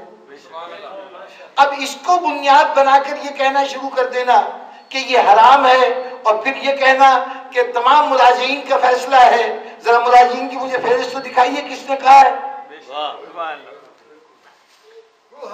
براہ راست یہ شرف حاصل ہوا ہے کہ کئی مراجعین سے ان موضوعات پہ گفتگو ہو چکی ہے، تمام کا ایک متفقہ فیصلہ ہے۔ اب میں بہتر ہے کہ زیادہ اس پہ نہ جاؤں کیونکہ بات کا مفہوم کچھ کا کچھ لے لیا جاتا ہے، لیکن اب اتنا سن لیجئے کہ جتنے مراجعین ہیں ماضی سے لے کے آج تک سب کی ایک ہی بات ہے۔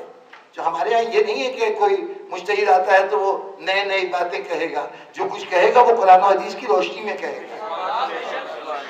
ہمارے مجتہد میں اور دوسرے تمام مجتہدین میں بڑا بنیادی فرق ہے۔ ہمارے بھائیوں کے یہاں کا بنیادی فلسفہ یہ ہے کہ جب قرآن و حدیث میں کوئی حکم نہ ملے، قرآن و حدیث کوئی رہنمائی نہ کرے، تب اس صورت میں مسئلے کے لیے مجتہد اپنی رائے سے فیصلہ کرے، قیاس کرے اس کو۔ یہ ان کے یہاں اجتہاد ہے۔ ہم ان کی اس پہلی بات کو ہی نہیں مانتے۔ انہوں نے کہا تھا نا کہ قرآن و حدیث میں کوئی چیز نہ ملے تب قیاس کیا جائے، ہم کہتے ہیں کوئی چیز ایسی ہے ہی نہیں جو قرآن و حدیث میں نہ ملے۔ محمد والے محمد صلوات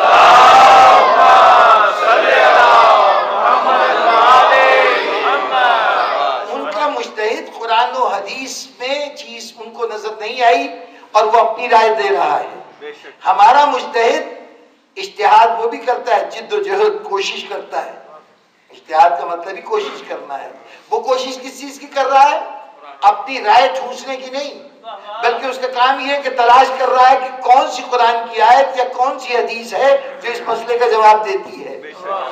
اور اگر وہ یہ تلاش کرنے میں ناکام ہو جائے تو پھر بھی وہ اپنی رائے نہیں دے گا، وہ کہہ دے گا اس مسئلے میں اشکال ہے۔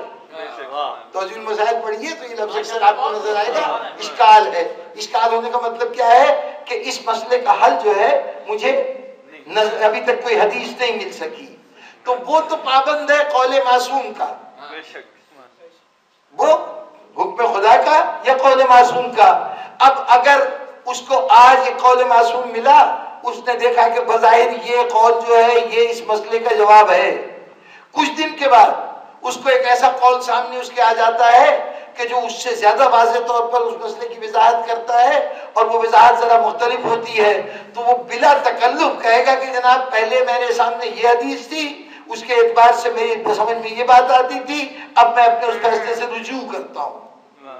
ہمارا مجتہد کبھی اپنے بات پر اڑ نہیں جاتا، اس لیے کہ اس کی اپنی بات ہوتی ہی نہیں۔ اڑے گا تو وہ جس کی اپنی بات ہو۔ انا تو وہاں مجروح ہو نا جہاں میں نے یہ بات کہی تھی اور آپ کہہ رہے ہیں کہ اس کو تبدیل کر دو۔ نہیں، سیدھی سی بات ہے کہ قول معصوم ملا تھا، اس کی روشنی میں یہ ہے اگر تم کوئی اور قول معصوم دکھا دو جو اس مسئلے کی زیادہ بہتر وضاحت کرتا ہے، میں بسر و چشم اس قول کو قبول کر لوں گا۔ چنانچہ ہمارے مراجعین بارہا بڑے بڑے اعلیٰ درجے کے بہت بلند پایا علماء اپنے فتوے سے رجوع کر لیتے ہیں۔ جب ان کے سامنے حقیقت سامنے آتی ہے کسی نئے انداز میں، وہ کہتے ہیں ٹھیک ہے، پہلا فیصلہ میں وڈرا کرتا ہوں، اب میرا فیصلہ یہ ہے۔ انہوں نے اپنی انتہائی کوشش تک قول معصوم تک پہنچنے کی جو جدوجہد کی تھی اس کے تحت فتویٰ دیا تھا۔ چنانچہ وہ بری ذمہ ہو گئے جب انہوں نے اپنی پوری کوشش کر لی، اور ہم بری ذمہ ہو گئے جب ہم نے ان سے فتویٰ سنا، اس پہ عمل کر لیا۔ جس دن مجتہد نہیں رہے گا اس دن پھر میں ڈھونڈوں گا کہ کون ہے جو عالم ترین ہے، اب جو کچھ وہ کہے گا اس کے مطابق عمل کروں گا۔ ہو سکتا ہے کل تک جو عمل کر رہا تھا یہ نیا مجتہد کہے کہ نہیں وہ نہیں، یوں کرو، ہم بلا شک و شبہ اس کو قبول کر لیں گے۔ ہمارا کام تو یہ کہ یا خود مجتہد بن جائیں، اور خود مجتہد نہیں بن سکتے تو پھر کسی ایسے سے پوچھیں جو مجتہد ہو، جو کچھ مجتہد کہے پھر مان لو، تمہارے پر شرعی ذمہ داری ختم ہو۔ اب خدا کے سامنے جواب دہ نہیں ہو، پروردگارہ میں کیا کرتا، یہی لوگ تھے جو بتا سکتے تھے، انہوں نے ایسا بتایا، ہم نے ایسا کر لیا، ہماری ذمہ داری ختم ہو جاتی۔ اور اگر کہیں بس ایک بات کہہ کے بات ختم کروں،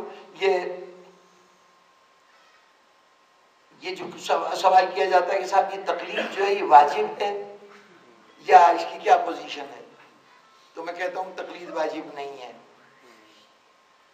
اب جو حضرات کتابی لوگ ہیں ناراض ہو جائیں گے، لیکن تقلید واجب نہیں ہے۔ واجب کیا ہے؟ حضور کا ارشاد بڑا واضح ہمارے یہاں بھی ہے، ہمارے بھائیوں کے یہاں بھی موجود ہے کہ ہر مومن اور مومنہ پہ طلب علم فرض ہے۔ اور طلب علم فرض ہونے کا مطلب یہ ہے کہ تمام احکامات کا معلوم ہو کہ کون سا حکم دیا گیا ہے اور کس موقع پہ مجھے کیا کرنا چاہیے۔ اس مقام پہ پہنچ جانا کہ کس موقع پہ کیا کرنا چاہیے، اتنا جان لینا ہی مقام اجتہاد ہے۔ گویا ہر فرد پر فرض ہے کہ وہ مجتہد بنے، لیکن اللہ نے آپ کی زحمتیں دیکھتے ہوئے، آپ کے زندگی کے مختلف پہلو دیکھتے ہوئے یہ رعایت کی ہے آپ کے ساتھ کہ اچھا چلیے یہ ہے تو فرض، لیکن ہم اس کو فرض کفائی بنائے دیتے ہیں۔ فرض کفائی کا کیا مطلب ہے کہ تم میں سے کچھ افراد اگر اتنا علم حاصل کر لیں کہ وہ تمہارے سارے مسائل کا جواب دے سکیں تو اب تمہارے اوپر سے ہی ذمہ داری ختم ہو گئی، تم ان سے پوچھ لیا کرو، اپنی زندگی کے اور کام کرو، ڈاکٹر بنو، وکیل بنو، جو شعبے ہیں زندگی کے اس کے اندر جو کچھ کرنا ہے کرو۔ اب تم نے چند افراد ایسے پیدا کر لیے ہیں کہ جو وہ علم حاصل کر رہے ہیں وہ تمہاری رہنمائی کرتے رہیں گے۔ تو در حقیقت واجب تو ہے اجتہاد، فرض ہے اجتہاد، لیکن اگر آپ اجتہاد نہ کر سکے تو کیا کریں؟ تو یہ سہولت دی گئی کہ تم تقلید کر لو۔ کوئی پوچھے کہ تیمم واجب ہے یا مستحب ہے، تو جناب نہ تیمم واجب ہے نہ مستحب ہے، اصل واجب چیز تو ہے وضو۔ اب اگر وضو نہ کر سکو تو کیا کرو؟ شریعت نے ایک سہولت دے دی کہ اچھا نہیں کر سکتے، بیماری ہے، آزاری ہے، پانی نہیں ہے، جو وجوہات ہیں، تو اچھا چلو اس کی جگہ پر تیمم کر لو۔ یعنی تیمم سہولت ہے اس کے لیے کہ جس پہ واجب تھا وضو، وہ وضو نہیں کر سکتا تھا تو چلو تمہیں ایک آسانی دیے دیتے ہیں۔ بس یہ سمجھ لیجئے کہ واجب اجتہاد ہے، اجتہاد کے تیمم کا نام تقلید ہے۔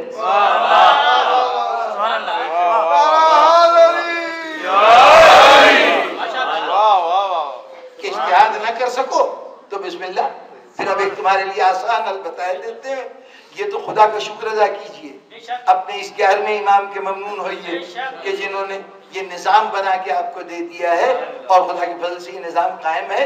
یہ اس قسم کے چھوٹی موٹی باتوں سے اس نظام کو کوئی فرق نہیں پڑتا، اس لیے کہ انسان کو بصورت ہدایت کی ضرورت رہے گی، اور یہ ہدایت جب ہادی معصوم تک ہماری رسائی نہ ہو تو پھر ہمیں کوئی نہ کوئی تو چاہیے ہادی کے لیے. اس لیے یہ ہدایت سے فیض ہم اٹھاتے رہیں گے، اور آج ہم اس کے فیوز و برکات دیکھ رہے ہیں. آج سرزمین عراق پر جو صورتحال ہے، اس صورتحال میں شاید اب تک عراق کی حکومت گھٹنے ٹیک چکی ہوتی ان قوتوں کے سامنے کہ جو بڑھتی ہوئی چلی آ رہی ہیں. یہ داعش کے نام سے جو دولت اسلامیہ ہے عراق و شام، اس کا مخفف ہے داعش. دولت اسلامیہ عراق و شام، تو دال الف عین شین، وہ اس سے داعش کا لفظ بنایا گیا ہے. اور یہی ISIS جو انگریزی میں لفظ استعمال ہوتا ہے وہ Islamic state of Iraq and Syria, تو وہ اس کے الفاظ جمع کر کے بنایا گیا ہے. تو یہ جو ایک نام نہاد قوت پیدا ہوئی ہے، یہ بڑی تیزی سے بڑھتی آ رہی ہے. بغداد سے 60 میل کے فاصلے تک آ چکے ہیں. بہت بڑا حصہ عراق کا ان کے قبضے میں ہو گیا ہے. اب تک عراق گھٹنے ٹیک چکا ہوتا اگر وہاں پر ایک فقیہ کا یہ حکم نہ جاری ہو جاتا کہ اب ہر شخص پہ واجب ہے کہ وہ اپنے دفاع کے لیے تیار ہو جائے اور اس بڑھتے ہوئے دشمن کا سامنا کرے. اس دفعے جو دنیا کا غیر معمولی اجتماع ہوا ہے اربعین میں، 2 کروڑ افراد کم سے کم کربلا میں جمع ہوئے ہیں، یہ اس فتوے کا نتیجہ تھا کہ سب کو یہ آگے جنہوں نے آگے دکھا دیا کہ تم کہتے ہو یہاں پہ جنگ و جدال ہے، جانے خطرے میں ہیں، تو اچھا دیکھو ان خطروں کے دوران ہم کس طرح میدان میں باز نکلتے ہیں. یہ آج بھی منظر دنیا نے دیکھا، اور اس سے پہلے اس وقت بھی دیکھا کہ جب امریکہ روضہ امیر المومنین پر حملہ کرنے جا رہا تھا، جب آیت اللہ سیستانی واپس تشریف لائے ہیں سرزمین عراق پر، انہوں نے کہا کہ اب ہر شخص پہ واجب ہے کہ روزے کی حفاظت کے لیے اپنے گھروں سے بغیر اسلحے کے نکل آئے، اور غیر مسلح لوگوں نے مسلح لوگوں کو پسپا کر دیا تھا. زیادہ پرانا ماضی کا واقعہ نہیں ہے یہ، صدام کے زمانے کے معاملات میں جو صورتحال پیدا ہوئی تھی. بہرطور اس نظام اجتہاد سے وابستہ رہنا، یوں سمجھیے کہ ہماری ریڑھ کی ہڈی ہے یہ نظام. اپنے آپ کو علم سے لا تعلق نہ کیجیے، یہ علم ہی آپ کی بقا کا ذریعہ ہے. آج دنیا میں آپ اپنی عددی اعتبار سے کسی قوم سے بھی میں بھی کوئی نمایاں حیثیت نہیں رکھتے. کتنی تعداد ہے آپ کی؟ مٹھی بھر لوگ ہیں. یہ مٹھی بھر لوگ آج اگر دنیا کے لیے کسی اعتبار سے بھی خطرہ ہیں، مسئلہ ہے، اور کوئی چھوٹا موٹا مسئلہ نہیں ہے. اب زیادہ تفصیلات کا بالکل وقت نہیں ہے. یہ آپ کسی اعتبار سے مسئلہ نہیں ہے، کسی چھوٹی موٹی چیز نہیں ہے. آپ لوگ کھٹک رہے ہیں ہر باطل کے دل میں، آپ لوگ، صرف آپ لوگ. جہاں جہاں باطل جس جس شکل میں ہے اس کے لیے سب سے بڑا خطرہ یہ آپ چند تھوڑے سے مٹھی بھر لوگ ہیں پوری دنیا میں. اور اس لیے باطل پوری قوت سے کوشش کر رہا ہے کہ آپ کو مٹا دیا جائے، لیکن یہ کوشش کوئی پہلی مرتبہ تو ہوئی نہیں. قید رسالت سے سلسلہ شروع ہوا ہے اور آج تک جاری ہے. انشاءاللہ ناکامی ان کی تو بڑی دور کی بات ہے. آپ کی صورتحال یہ ہے کہ چاہے وہ جتنے ظلم و ستم ڈھاتے رہیں، جتنے قتل و غارت گری کریں، آپ ہر روز پہلے سے دگنے نہیں تو کم از کم 1.25 تو 1.5 تو ہو ہی جاتے ہیں. بھئی آپ دیکھ لیجئے آج دنیا کا کون سا گوشہ رہ گیا ہے جہاں آپ نہ ہوں. اور تو نظر نہیں آتے، آپ ہر جگہ دکھائی بھی دیتے ہیں. اپنے لباس سے، اپنے اعمال سے. اب امریکہ کی سرزمین سب سے کم لوگ، پہلے تو یہی تھا نا کہ زیادہ تر دبئی اور سعودی عرب اور ادھر رجحان تھا، تھوڑے سے لوگ امریکہ گئے ہیں. لیکن اب شاید ہی امریکہ کی کوئی ریاست ہو جہاں پہ باقاعدہ جلوس نہ نکلتے ہو. ہر جگہ پہ، ہر شہر کے اندر مراکز موجود ہیں، سینٹرز بنے ہوئے ہیں، امام بارگاہیں ہیں. جہاں جائیے بعض اوقات ایسا محسوس ہوتا ہے کہ ان ساری سلطنتوں مملکتوں کے درمیان ایک اور سلطنت چل رہی ہے جس کا نام حسینی سلطنت ہے.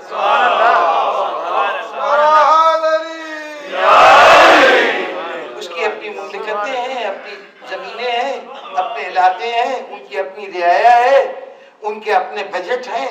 اگر امام حسین کے بجٹ کو کاؤنٹ کیا جائے تو دنیا کی بڑی سے بڑی دولت مند قوم کا بجٹ اس کے مقابلے میں کم تر ہوگا.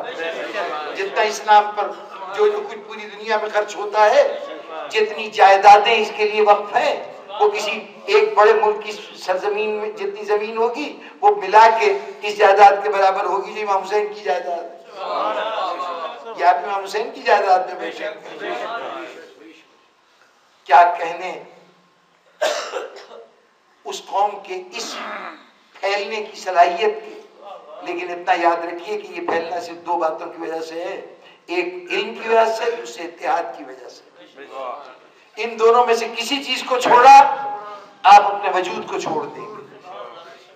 یہ فکر نہ کیجئے، یہ نہ سوچئے کہ اگر امام حسین کو آخر اپنی عزاداری تو بچانی ہے پھر ہمیں بچا ہی لیں گے. جناب والا امام حسین کو عزاداری بچانے کی کوئی فکر نہیں ہے.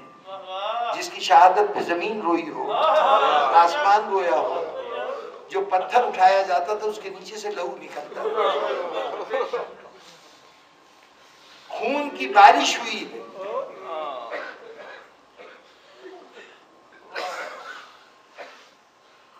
ایک کتاب ہاتھ لگی، برطانیہ میں مختلف سنوں میں کیا کیا واقع ہوئے.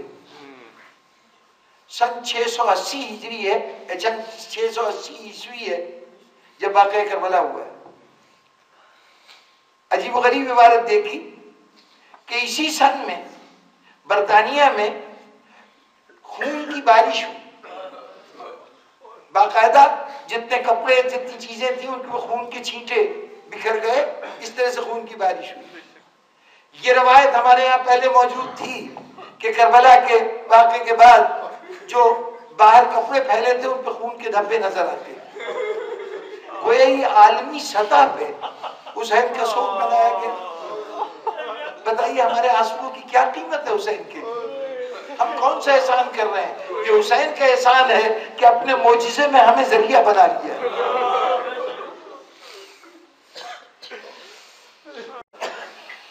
حسین کی عزاداری کیا کہنے. حسین نے بڑا اہتمام کیا اس عزاداری کے قیام کے لیے. یہ جو ساتھ اپنے زینب کو لے کے گئے صرف مقصد ہی یہ تھا کہ بہن میں تو مارا جاؤں گا لیکن میرے ذکر کو زندہ رکھنے کے لیے تمہارا ہونا ضروری ہے. زینب نے بھی بڑا اہتمام کیا. جب دمشق سے چلنے لگی، دیکھیے جتنی عزاداری ہے اس کی ایک ایک نوک ایک ایک پلک جناب زینب کی تیار کرتا ہے. فرش عزا پہ بیٹھ کے ذکر سے لے کے اور بازاروں میں جلوس تک. جب دمشق میں رہائی کا حکم ملا تو جناب زینب نے فرمائش کی تھی کہ میں اپنے بھائی کو جی بھر کے رو نہیں سکی. چنانچہ ایک مکان خالی کرایا گیا، اس میں جناب زینب اور بیویوں کے ساتھ آ کے مقیم ہوئی. اب دمشق کی عورتوں کو معلوم ہو چکا ہے، سال بھر گزر چکا ہے، اس سال کے دوران بہت سی باتیں معلوم ہو چکی ہیں. اب تک تو خبر یہ تھی کہ کوئی بنو امیہ کے علاوہ اور کوئی رسول کا رشتہ دار ہی نہیں تھا. اس علاقے کے لوگوں کو یہی کچھ بتایا گیا تھا. اب معلوم ہوا کہ اصل وارثان رسول تو یہ ہے. تو اب اس کے نتیجے میں ایک رد عمل پیدا ہوا کہ یہ کیسے لوگ ہیں، ہمارے مرد کیسے ہیں کہ اپنی عورتوں کو تو اتنا احتیاط سے گھروں میں رکھا ہوا ہے اور جس رسول کا کلمہ پڑھتے ہیں اس کی آل و عیال کو بازاروں میں گھماتے رہے، قید خانے میں ڈالتے رہے. جب خبر ملی کہ اب زینب رہا ہو گئی ہے تو اب عورتوں تعزیت کے لیے آنا شروع ہوئی. 6 دن زینب نے دمشق میں قیام کیا. کل رہائی کے بعد 6 دن قیام کیا ہے. اس 6 دن میں عزاداری کی قوت کا پہلی مرتبہ انکشاف ہوا. یوں سمجھیے کہ ایک تابکاری بم تھا عزاداری جو پھٹ پڑا تھا. ایک دم سے حسینیت پورے دمشق میں پھیلنا شروع ہوئی. حتیٰ کہ چھٹے دن یزید کو خطرہ محسوس ہوا کہ اگر 2-4 دن اور گزر گئے تو شہر میں بغاوت ہو جائے گی۔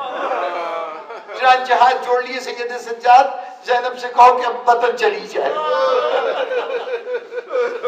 ان 6 دنوں میں زینب نے کیا کیا تھا؟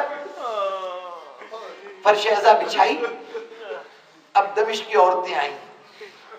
اب میرا تصور ہے کہ زینب دیکھ رہی ہوگی، جو عورت داخل ہوتی ہوگی تو زینب کی نگاہیں کہہ رہی ہوں گی کہ بی بی آج تمہارے ہاتھ میں پتھر نہیں ہے۔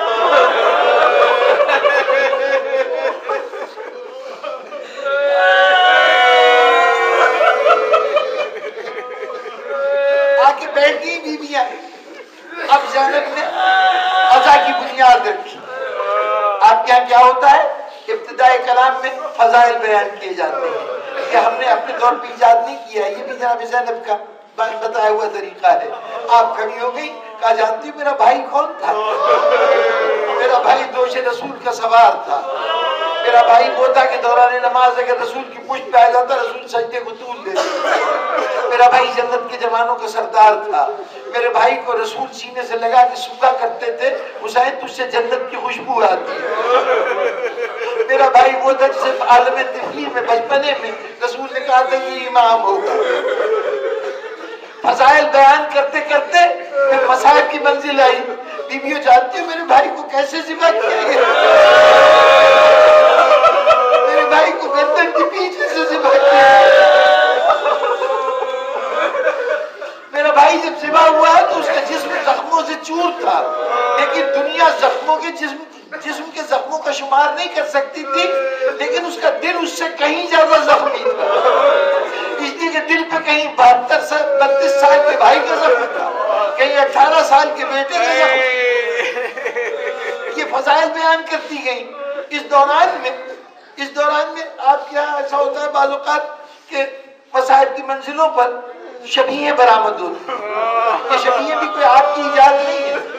وہ جو زینب کی پہلی مجلس تھی نا، مجلس کے دوران ایک مرتبہ باہر آواز آئی سید سجاد جو تمہارا لوٹ کا مال تھا وہ واپس آیا۔ اور شبیہیں آنے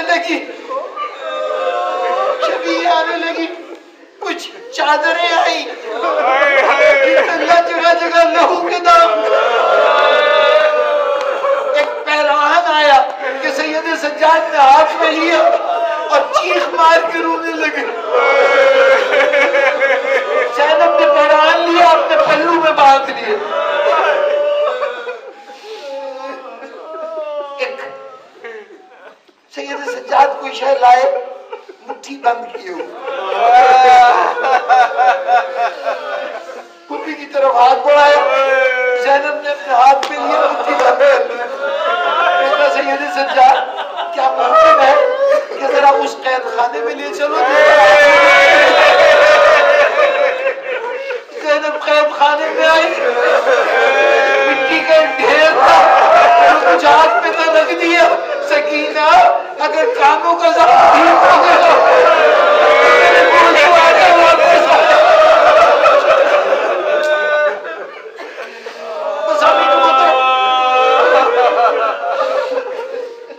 یہاں تو عزا کے مختلف مدارج کا تقرر ہو رہا تھا۔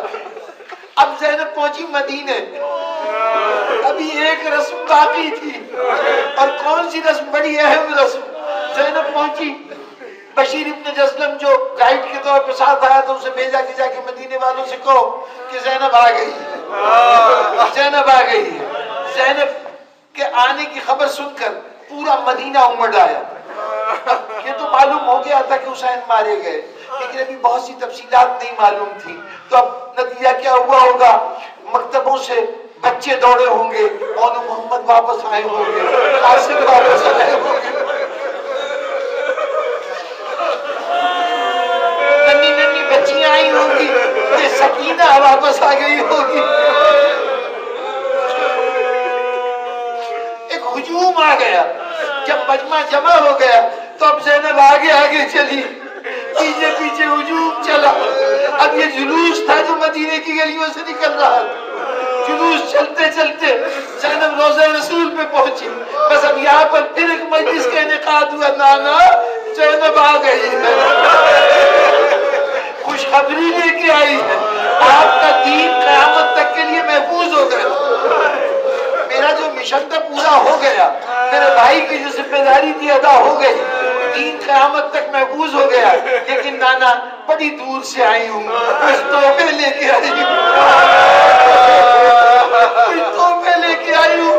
ایک مرتبہ دامن اپنے چادر کا کونا کھولا، اس میں جو پیراہن تھا وہ نکالا، اسے قبر رسول پہ بچھا دیا۔ نانا پہچانیے یہ آپ کے نواسے حسین کا پیراہن ہے،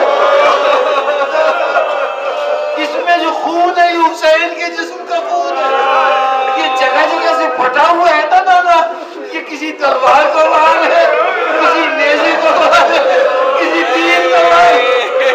اور بس آخری جملہ میرا ایک اور میں کہا نانا یہ تو وہ تحفہ تھا جو میں سب کے سامنے میں نے پیش کر دیا، کچھ تحفے ایسے ہیں جو میں دکھا نہیں سکتی لیکن آپ کی نگاہوں سے اوجھل نہیں ہوگا۔ نانا میری پیش دیکھیے، میرے بازو دیکھیے،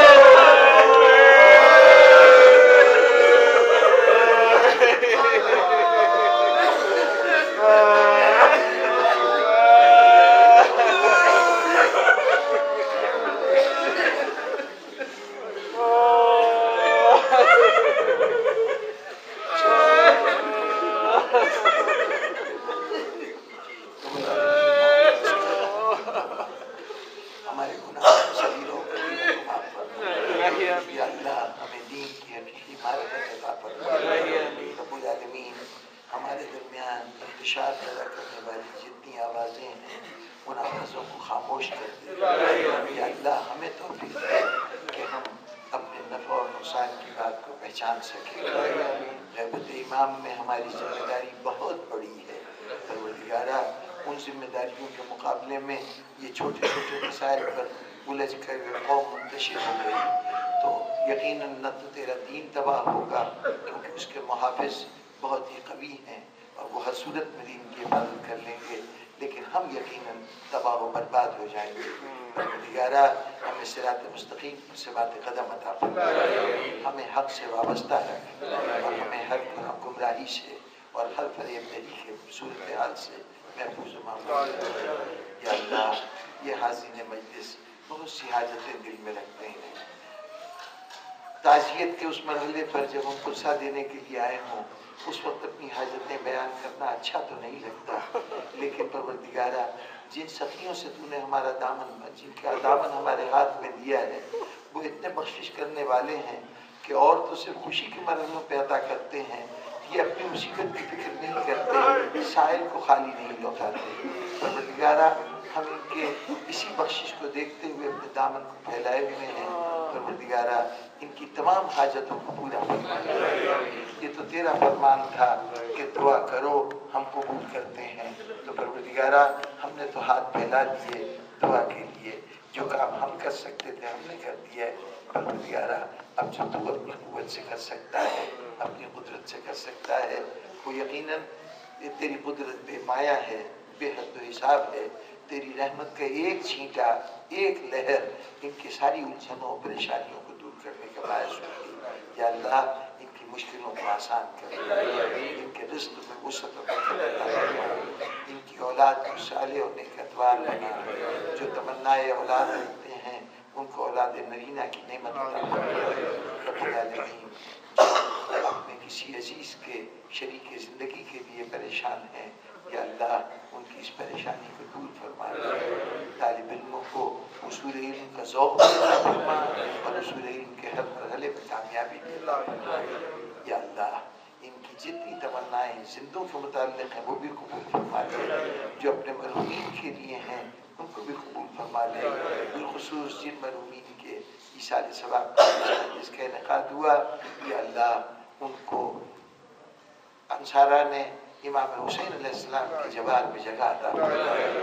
اگر خواتین ہیں تو کنیزان جناب سیدہ میں مشہور فرما، وہ سب محبان آل محمد تھے۔ رب العالمین ان کو قیامت کے دن محبان آل محمد میں ہی ان کا عشق ہو۔ رب العالمین جو ان کے متعلقین ہیں، جہاں تو نے ان کو صبر جمیل کی نعمت عطا فرمائی ہے، وہاں وہ فیوز و برکات بھی عطا فرما دے کہ جو مرحومین کے ذات سے ان کو مل رہی تھیں اور آج یہ ان سے محروم ہو چکے ہیں۔ پروردگار عالم ہم سب پر اپنا فضل جاری و ساری رکھ، اور بالخصوص اس ذات کا جلد ضرور فرما دے کہ جس کے ظہور کے ساتھ تیرے دین کا ظہور وابستہ ہے۔ ہمیں ان کی جانثاروں اور خدمتگاروں میں شامل ہونے کی سعادت اور توفیق عطا فرما۔ اللہم تقبل منا